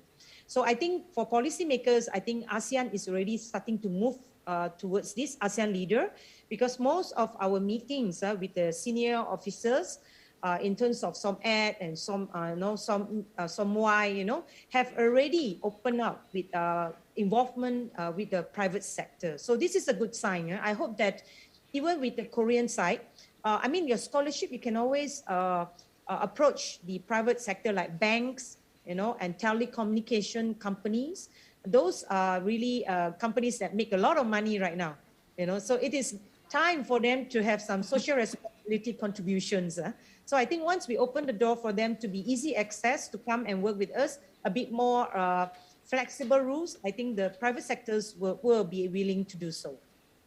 Thank you, Dr. Yang. I think it's very meaningful. I think if both the government side and the private sector can work together, because I think it will be more meaningful for the youth, because it will provide them with something a bit more meaningful for them. I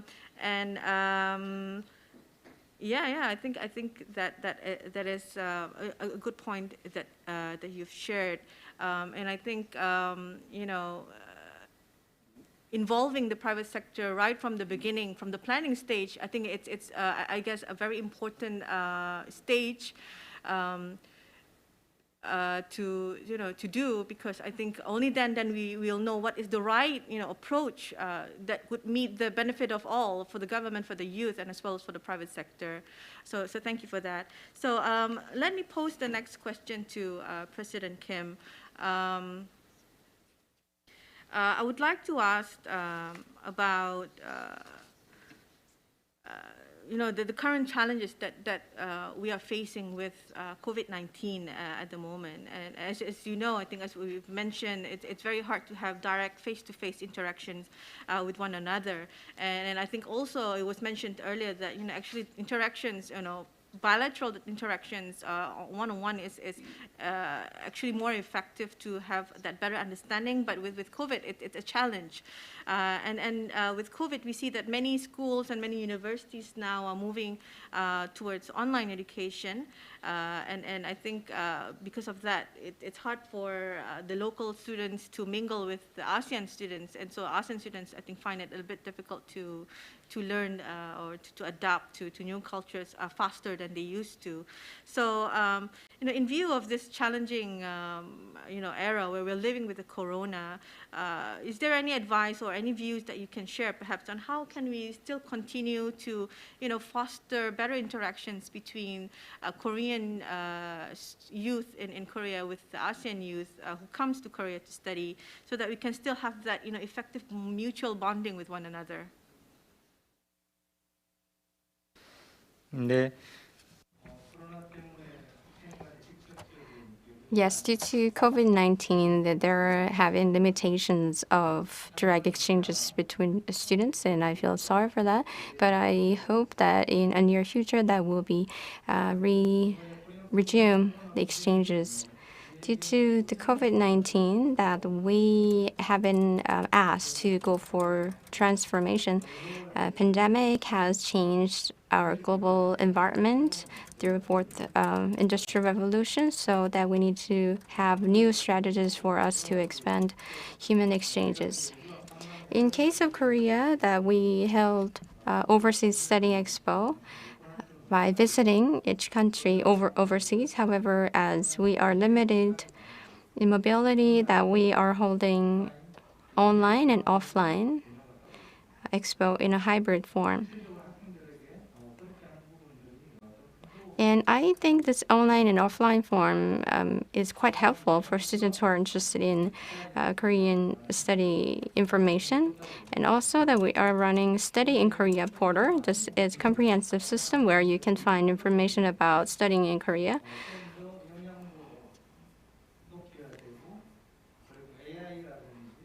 These, by tapping into AI technologies, we are overhauling the system programs that we are providing through Study in Korea portal. So for us to continue our mutual ties despite the pandemic, that it is critical to continue to receive support from the government. Although even before the COVID-19, that we continuously support students from Korea, Japan, China to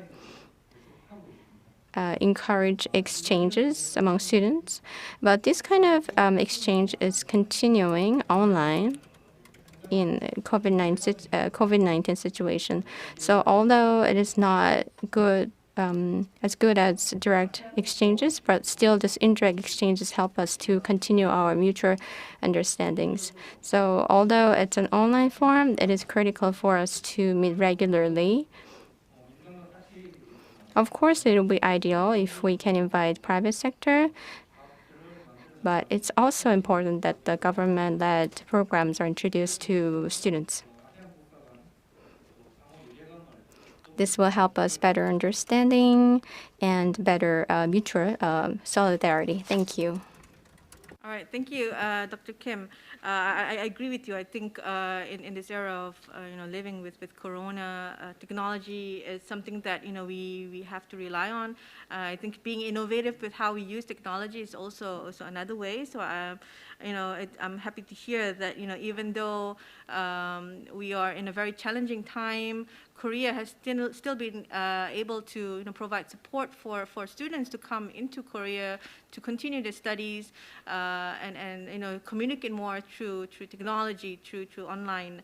And I think hopefully we can still have that momentum going on even though it's online. I think it's a good effort to keep it consistently going. But I think a lot of us are waiting for the time when we can meet each other again and see and interact. So hopefully that time will come soon. So I would like to pose the same question maybe to also Dr. Yang, if you would maybe share a little bit, if is there any new insights you can share on how you approach challenges of COVID-19 in ASEAN Foundation and the programs that you run? Yeah, thank you. This is actually very important questions. I mean, nobody knows when is the pandemic going to end. This is one thing. So when it first started, everyone was waiting, waiting for it to end. And now we're already in our second year. So I think let's not wait. Whoever's still waiting, let's not wait. So for us, it's like during the first month, ASEAN Foundation, nobody is spared right now. I will just say that everybody is affected. So when the first month, ASEAN Foundation immediately, we have to turn all our programs into virtual. So we have to constantly look at new ways of approach, how to do our programs. So at the first year, 2020, we have about 80% of our programs transform into virtual. And for the second year, 2021, we have 100% transformed. And when it comes to last year, half of last year, June, started last year, we go for hybrid. Certain places where we can reach out to the community. Imagine ASEAN Foundation's work and projects have to engage with community in 10 countries. So this is the biggest challenge, for us. But thank God, we managed to pull through. And back in 2021, we have managed to launch and organize more than 10 programs concurrently online. So for us to do that is we need to, there are 2 or 3 approaches that we have. One is to train our staff, internal staff, to be flexible and agile and to learn new technology, especially social media technology. So, and another thing is collaborations. It is about time for us to partner with all the other countries. We have 10 countries, 10 member states. So we have to partner with every CSO, SEs, and local government and private sectors. We cannot work alone anymore. So same goes to education. I think I'm looking forward for future transformation of education system to have working partnerships with other universities in ASEAN, between ASEAN and Korea. That means that you can train the trainer, TOT, of the certain skills for, especially in terms of science and technology, courses where you need practical. If this thing is not being put in place, you will have lost generation. Seriously, means that you can't. Many youth couldn't finish their study. They have to extend 1 or 2 years. This is very serious. This lost generation. So I think to do this continuous of education system, we need to work with each other. All right. Between That's a great point. Thank you, Yeah. Dr. Yang. I think we're running out of time. I'm so sorry. So thank you again to Dr. Yang, Dr. Kim for being with us today for session 2 and for all your very interesting insights that you shared with us today. So with this, I end and I closed session 2 and I hand it back to Ji-yoon. Thank you for the insightful discussion. Now we'll move on to our last session of the day. This session will be moderated by Ms. Kim Soo-yeon, Deputy Head of the Information and Data Unit of the ASEAN-Korea Center, and she will be joined by 2 experts who are both here on site with us. Ms. Soo-yeon, the floor is all yours.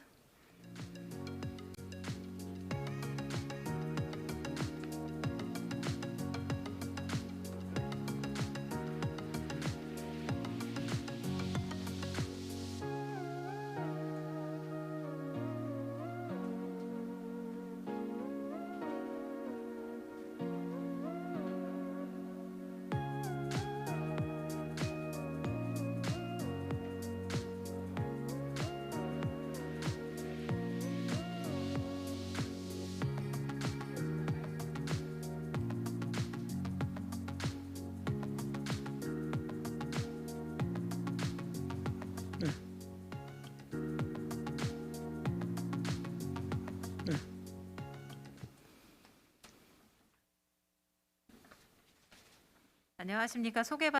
Nice to meet you. My name is Kim Soo-yeon. I'm Deputy Head of IDU at ASEAN-Korea Center.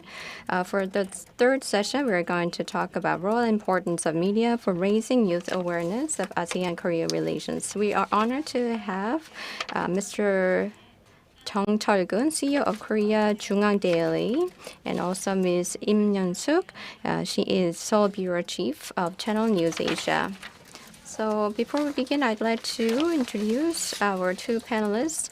Mr. Chung started his career as a reporter in 1991 at Jungang Daily, and he became the editorial committee member in 2014, and now he is the CEO of Jungang Daily.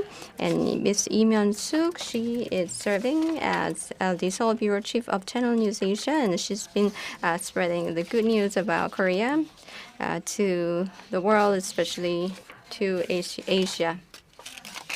I'd like to now go directly to the results about the survey. When it comes to recurring image, the Korean youth said that they remind of, ASEAN reminds of them heat and the travel destination in developing country. So this is actually not different from the survey that we conducted in 2017. So I'd like to ask Mr. Chung, what are the roles that the Korean press can play? 지난해 이제 구구 So last year, we actually analyzed the users who actually entered the website after searching Google. And then it was interesting to see that the ASEAN youth were the biggest subscribers of our company service. And then I believe that this also shares very similar results, just like your survey. And then I believe that media plays a very important and big role in regard to unchanging perception of Korean youth towards ASEAN, because we always view ASEAN from the perspective of Korea, such as investment or export, like economic elements, or consumers of the Hallyu and low-cost labor, and etc. But the media did not deal with some issues like the potential of the ASEAN or their unique cultures and etc. So I believe that such reporting controlling influence when it comes to forming such perception of the Korean youth towards ASEAN. So I believe that Korean media must make effort to make report from the perspective of ASEAN. So our target audience is ASEAN youth, as I said, and for them we will launch several digital projects. And one of the examples is to expand the education opportunities in Korea for the ASEAN youth. It's called K-Campus, so it's a temporary name. It's not confirmed yet, but we want them to experience a lot of soft information about the education and the campuses and etc. And we plan to develop this into a community. And for the job seekers, we will also include related information so that Korean and ASEAN youth can all join together in this K campus to exchange information freely. So we want to develop it as an overall platform. In order to change the images, the Korean media, first of all, must report more about ASEAN countries. So if you see the economic proportion or the importance in regard to the diplomacy, ASEAN is really important to Korea, but the Korean media has not fully covered such issues yet in Korea. So there are some media companies, but actually a few media companies that have opened their office in ASEAN region. So we need to make more efforts. Yes, Mr. Chung just mentioned that unless our perception, the perception hasn't changed, then it is partly because of the role of media, and it is critical for the media to extra effort to change the perception. And also, Ms. Im, can you please answer my question? I think the media has a very big role to play in changing people's perception, view of how they see things. And so I think, whether it's the traditional media, whether it's the new media, the social media, it has a very important role to play. And so if I can talk a little bit about Channel News Asia, about CNA, it was set up in 1999, and it's headquartered in Singapore. And Singapore felt that there was a need to have an Asian perspective of the news out there. You have the big CNN, BBC, and all those Western channels and media out there, but Singapore felt that Asia was going to be big enough and that people wanted to understand Asia. But also there are different ways as to how people can see things through the Asian eyes. And that's why CNA Channel News Asia then set this up in 1999. And I think we have the most number of correspondents across Asia compared to any other media. We have about 16 correspondents. We have one here in Seoul, we have one in Tokyo, Taiwan, and in all the Southeast Asian countries. And so I think CNA Channel News Asia, what we try to do is to let people know, not just in Asia, but also around the world, have a better understanding of what's going on in Asia. And that's why Singapore set this up. And we started coming to Korea to report this. I was a reporter in Singapore with AFP, and I joined Channel News Asia then. And it was in the year 2000 when South Korea and North Korea was having their first ever summit. And I would travel to South Korea, come here, do stories, stay here for about a month or two, go back to Singapore. But after a while, I think it was the 2002 World Cup that really opened up South Korea. It allowed people to learn more about South Korea, and they wanted to learn more about South Korea. And so CNA decided to open up the Seoul Bureau then, and we have had a Seoul Bureau here since 2002. And I think I get a lot of people saying that because of the stories that we do, because now that we do have a Seoul Bureau and we have a correspondent covering South Korea, there are just so many more stories about South Korea being seen outside of Korea, and especially in the ASEAN region. And I have lots of people who say, especially the older generation, who think South Korea, when you say South Korea, what comes to your mind? And many would say protests. There would see rallies out there. And that was the image that a lot of people had in the in the early 2000s, before that, in the 1990s. But now, because we do a lot more stories, I think people are able to understand what is going on in South Korea, to learn more about the culture and all the other news out there, and it's not just a country of protest. And like someone said earlier in the seminar, I think ASEAN is more related, it's more closer to Japan in a way than South Korea was before the World Cup and many decades ago. But now, because there are just so many more stories out there and people understand what's going on in South Korea, I believe that the image of South Korea has changed in the last few years. 서구의 시각이 아닌 So not from the perspective of Westerners, but to give the right perspectives from Asia. That I'm glad that this gives us balanced view, especially on the youth in ASEAN and in Korea. So according to the survey, that the contents that Korea and then ASEAN youth are enjoying our travel and especially food. So the ASEAN issue is provided through AKC, and also the deepening contents are shared through AKC. So those who are not interested in ASEAN can better know about Korea, also through Hey ASEAN, which is easy for the general public to understand. So I want to ask, does the content covered by the media eventually consist of articles or stories that subscribers or viewers prefer? So I'd like to ask Ms. Lim first about this question. When you deliver news about Korea and when you cover news to ASEAN, what content is mainly covered? And do you think the media will have a positive impact on Korea-ASEAN relations through this content? Away from those two topics, food and tourism, there's something that everybody likes. And so I think we should keep that in mind. But also we can expand from those two topics. For example, because of the food and tourism, I think more people would be willing to learn more the Korean language, for example. And from that, they will be willing to expand to other topics about Korea that they would be interested in. So I think we should keep that food and tourism because everybody loves those two topics. But I think, and also that's the power, the soft power, the strength of the soft power that we heard earlier. But what CNA does, and I think I can speak for most foreign media here in South Korea, for us, the number one top story is North Korea. Anything that happens in North Korea is our top story. But apart from North Korea, when nothing's happening, we have this issue like you, where we have to go around looking for fun, interesting stories.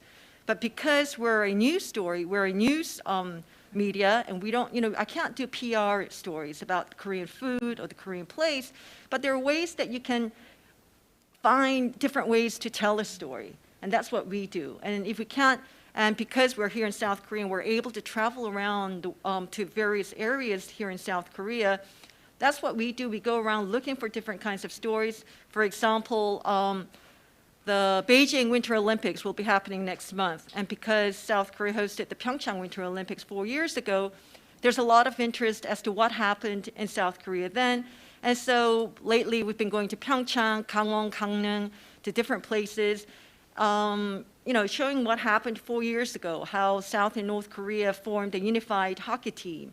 And through that, I'm able to explain to our viewers in Asia, but also across the world, what is happening here in Korea 4 years after the Pyeongchang Winter Olympics. And one interesting story that we did was that in Pyeongchang, they actually have this program after the Pyeongchang Winter Olympics where they're training athletes from Southeast Asia, from countries with no snow, for Winter Games. And so there were like 4 athletes from Cambodia, Malaysia, Thailand, Vietnam, training because they want to become the future Olympians in their country. And that I thought was very interesting, and that is the kind of story that would interest CNA's viewers. And so, stories like that. And so it's hard for us to really try to find interesting stories, but it's those kind of stories I think that only CNA is able to do, and our viewers would like to see more of what's happening here in South Korea. 지금 국장님이 언급하신 그 소프트 피처 스토리 예로 최근 평장 Yes, as an example of the soft feature story mentioned by Director Lim, I also recently saw ASEAN sports players preparing for the Winter Olympics in Pyeongchang, and these athletes training in Korea were broadcasted through media on TV, and I think it was meaningful and interesting in terms of content, and I was able to see the aspects of sports, and it was possible to be introduced to a bigger audience thanks to Ms. Lim. So now I'd like to ask Mr. Chung, what kind of content that you are broadcasting? What priorities do you have? 뭐 기자생활 30년 So I've been working as a journalist for 30 years, and then I saw that most of the reporting in the past, about 10 years ago, were mostly related to like industrial trainees or illegal aliens. But as we expanded the economic growth or mutual exchanges with ASEAN countries, we could see some changes. For example, Korean movie fans love Thai movies such as Ong Bak or Langjong or Shutter. So these action movies and the horror movies do have a huge Korean fans. And then The Bad Genius is well viewed by the Korean fans on Netflix platform. But on the other hand, if you see these kind of examples, you can have many Korean fans who love ASEAN content. And one soccer game was aired in Korea because of the coach Park Hang-seo. Korean fans cheered for Vietnam team. And then there was a game between Vietnam and Japan. And then 5 million people actually viewed this. So China and Laos or China or Vietnam and etc. These kind of plays are very popular in Korea. So Korean people are very interested in ASEAN's sports games. And Malaysia and Myanmar were even stronger soccer players in the past. So we are all growing together. And recently, ASEAN's energy for the soccer was really high. So Korean fans are more and more interested in sports game taking place in ASEAN. But there was a kind of negative aspect about the sports because of the high salary paid to coach Park Hang-seo was known to Korean people, and the Korean people kind of turned their back. And also there were some negative reporting about ASEAN. For example, the unpaid project KF21 by Indonesia, or a ban on coal export by Indonesia. And there was a provision of entry of Samsung people to the country Vietnam. So these kind of news were spread to Korea through media or YouTube. So we saw that such a negative perception was spread in Korea. So I believe that when we make reports about each other, I believe that Korea and ASEAN must be considerate about each other. 흐름에 대해서 한번 Yes, Mr. Chung mentioned that the content over the past decade, and he also emphasized the importance of perspective when the media of the both sides are reported. And negative public opinion often expands through social media. So in the end, I think there should be a lot of positive reports. So now I'd like to talk about SNS, which is social media. Communication through social media is becoming more and more active during COVID-19. So do you think promoting our relationship through social media affects raising awareness, you think? Because social media does not always have a positive effect. So does it, do you think it widens the perception gap? 그 So to youth, compared to the traditional media like newspaper and broadcasting, social media gives greater influence. But the problem here is that social media does not always play a positive role. Sometimes it worsens the negative aspects, even though we can utilize it in a positive way. And another issue is that most of the YouTubers are not experts. So they just focus on increasing the clicks or views on their content. So they just exaggerate the negative aspects that were reported through the traditional media companies. And I believe that plays a role to, that kind of activities play a role to even worsen the conflicts in our relations.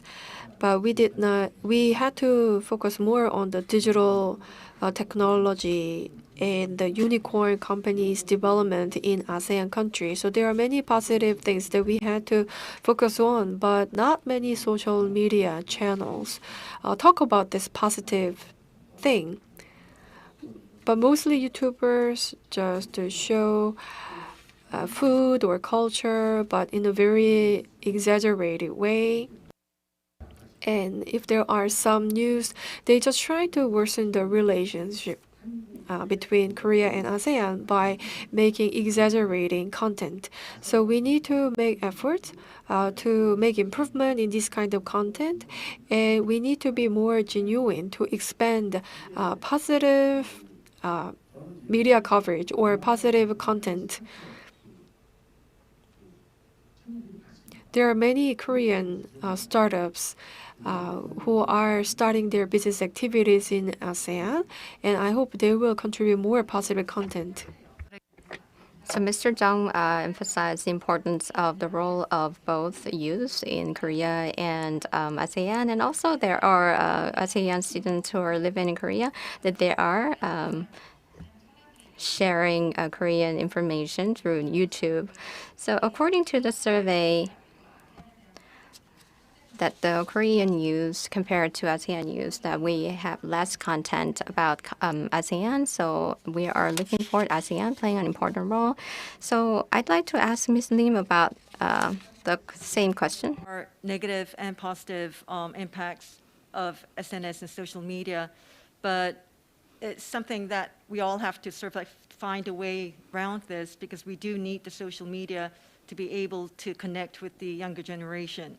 CNA's viewers are not the young generation, the youth, because we're an English language news channel. And so people who watch us are people who are able to speak in English. And so mostly, you know, they're the opinion leaders. But CNA is also trying to, and I think that is a question for all the media out there, is trying to find a way to attract the youth to see the news. And that's why for CNA, we have developed and expanded our digital desk. Before, we didn't even have a digital desk, but now we have an expanded digital desk. And me as a correspondent, I do TV reporting, but I also do online stories too.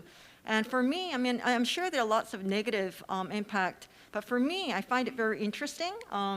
Being someone from the sort of like the older generation, I find it very interesting, because once you put a story up there online, I find the interaction very interesting, because what I report on TV, that's it. I go out on TV and do what I want to do, say what I want to say, and that's it.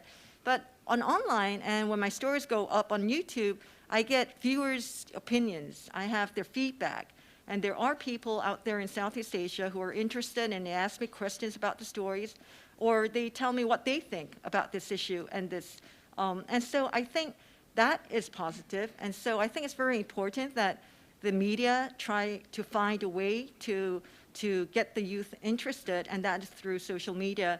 And for MediaCorp, for Channel News Asia, that's why we have a digital platform called MeWatch, and that is aimed to attract the youth, because, you know, although they go, you know, they're not the people who'll be sitting in front of TV watching the news every day. So I think it's something that a lot of media around the world is trying to find a solution to. For CNA, it's the same, but it is something that we will have to work on and continue to work on, really, because it's only through the social media, the SNS, that we can attract the youth population to come and view the news. 뉴스를 아마 일방적 From the standpoint of delivering the news in one direction, you must be curious how the viewers are thinking about it. But if you use social media, that is interesting that you can see the interactions of the viewers. So also, it's a good opportunity for you to speak with millennial generations. So now I'd like to go to the next question. In this survey, both youth from ASEAN and Korea were aware of the importance of the youth role in the development of Korea and ASEAN relations. In particular, the Korean youth, they emphasized correcting prejudice and misunderstanding about ASEAN. And then it seems the youth of the two regions are understanding the importance of their role. And I also want to ask you that we need to pay attention to the cultural sensitivity of journalists in both regions, and I think the journalists need to pay efforts. And I'd like to ask Ms. Im first. It's interesting that, I mean, there's a lot of interest about South Korea from ASEAN. And I think it's like, how South Korea is more interested in what's going on in the United States. I think we can compare it to that too, because South Korea is Asia's fourth largest economy. People living in the ASEAN region are interested in what's going on in South Korea, but less so for South Koreans. And I'm a South Korean, but I grew up in Southeast Asia. I grew up in Malaysia since I was 5. And so I sort of like understand the two different cultures, but I think I'm hoping that there'll be more, as you said earlier, that there are more South Korean media covering what's going on in Asia. Because, like you said, right here in South Korea right now at the Seoul Foreign Correspondents Club, we have reporters from more than 100 different media across the world. But we have 3 reporters from Singapore, myself, and there's 2 other reporters from Singapore. We have 3 reporters from Vietnam.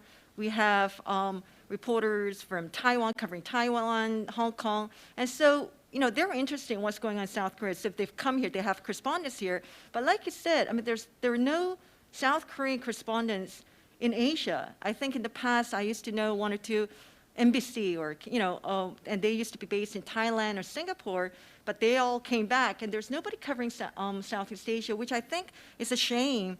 And also, even if you don't have somebody there, I think it's important for South Korea to be covering more stories about Southeast Asia. Like you can cover about the multicultural families here in Korea. There are more than 1 million of them, and more than half of them are from the ASEAN region. And yet you don't really see that many stories about them. And like you said earlier too, we see a lot of negative news, but we don't see the other side, which I think, South Korean media I'm hoping that they'll be able to do so.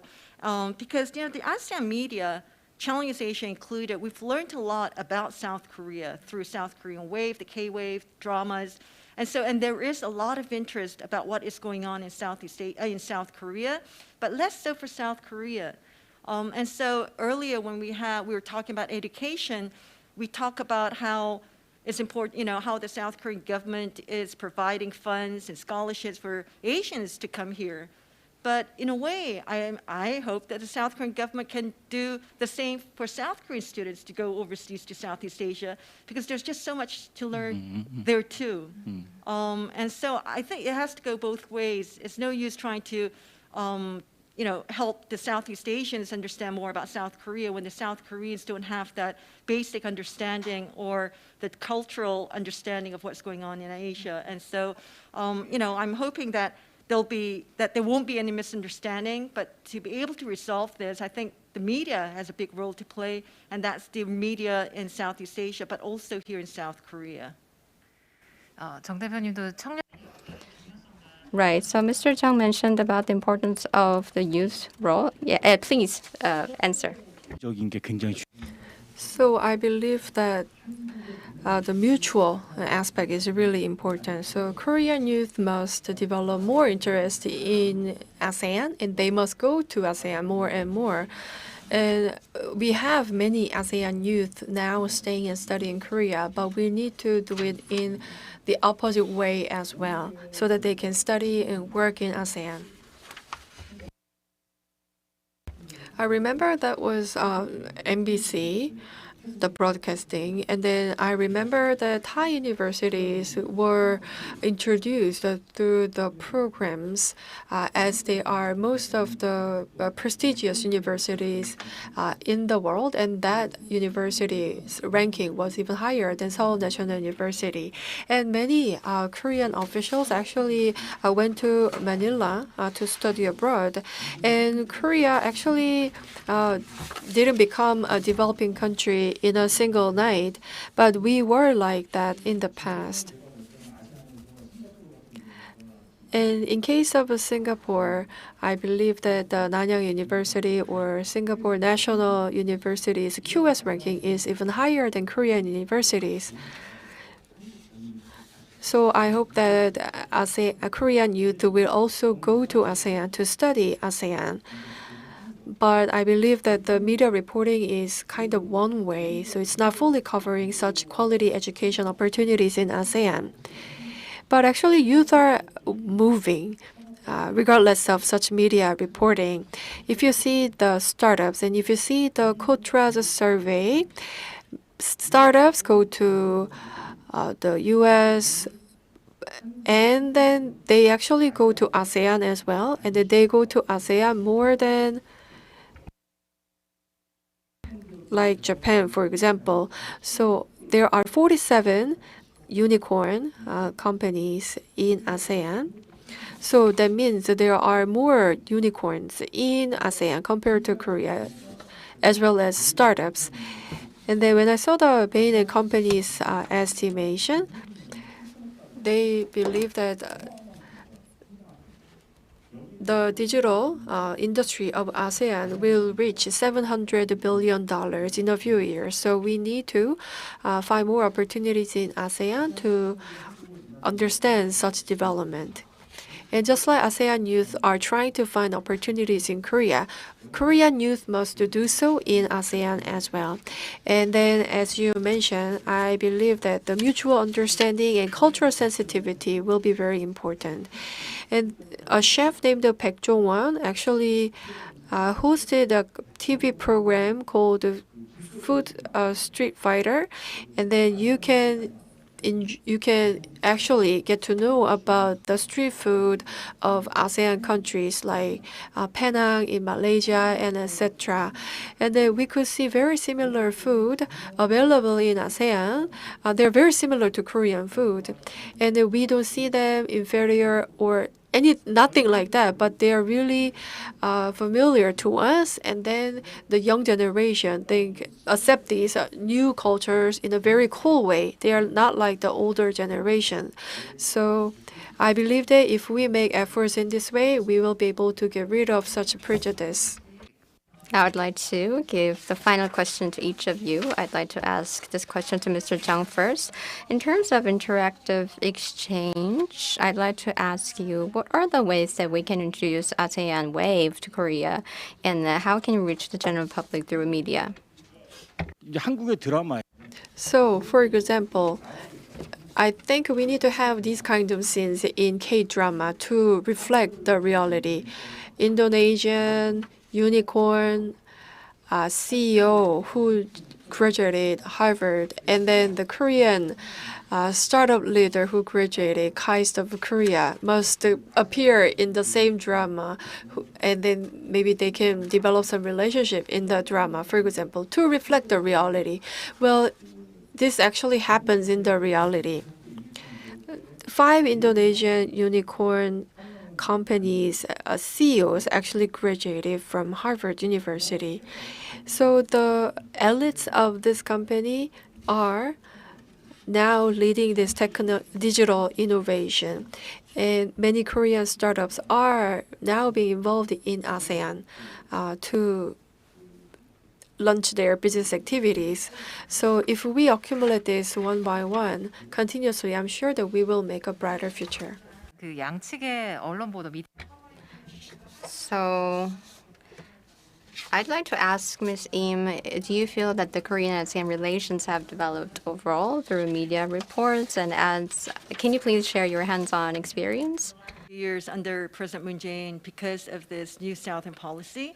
I had a one-to-one interview with him when he first went into office, and he was explaining to me about this New Southern policy where he wanted to upgrade South Korea's relations with ASEAN to that level of the United States, China, and other countries. I don't think it's gone up to that level, but definitely we have because of the New Southern policy, and we have the Korean media, and there's been a lot of coverage about the RCEP, the multilateral trade deal. So there has been, but it'll be great, I think, if we can see more coverage in the South Korean media on what's happening in Southeast Asia. 친남방 정책으로 최근 몇 년간 한아세안 Yeah, especially due to New Southern policy that we have covered a lot about the ASEAN news. Due to time constraint, that I'd like to ask the final question. And Ms. Im, I'd like to ask you, what does ASEAN mean to you? And I'd like to ask Mr. Chung the same question. What does ASEAN mean to you? Diversity? I mean, it's just so diverse. I don't think you can explain it in one word or, in very simple terms. Because when you say ASEAN, it just really brings up a lot of different kinds of images because there are just so many different economies, culture, food, tourism, all that. They're just very different, especially with the religion. So I would say, diversity. It's a diverse region, but so much that we can learn from Southeast Asia. 정 대표님께 Mr. Chung, what does ASEAN mean to you? 아세안 So ASEAN is the future of Asia. And it's because, as you could see from the results of this survey on mutual perceptions of ASEAN and Korean youth chose ASEAN as number 3 region, which will brighten the future. And then ASEAN also chose Korea as the number 1 credible country. So regardless of our concerns, actually the youth of ASEAN and Korea are actually looking at the future and they are running towards together. 통일을 So they mentioned that the keywords of representing ASEAN is diversity, right? So thank you very much for your long time discussion. Thank you. Thank you for the very interesting discussion. We have now come to the end of today's roundtable discussions.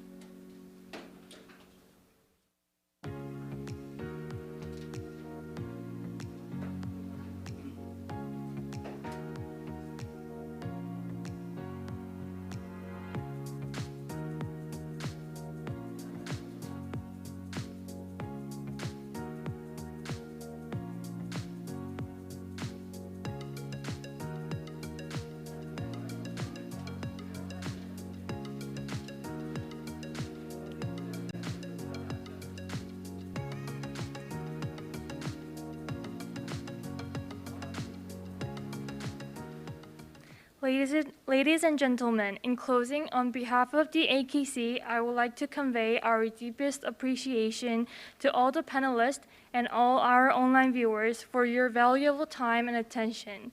We hope that today's roundtable was helpful and hope many of you will also make use of the publication, which will soon be published and uploaded on our website. But before I let you go, I would like to ask all of you to take a moment and fill out our survey on today's program. I believe the link is now being shared on our chat box. As an incentive, we'll be handing out giveaways to those who send in the survey. Finally, I hope to see you all again in future AKC programs. Thank you and have a great evening.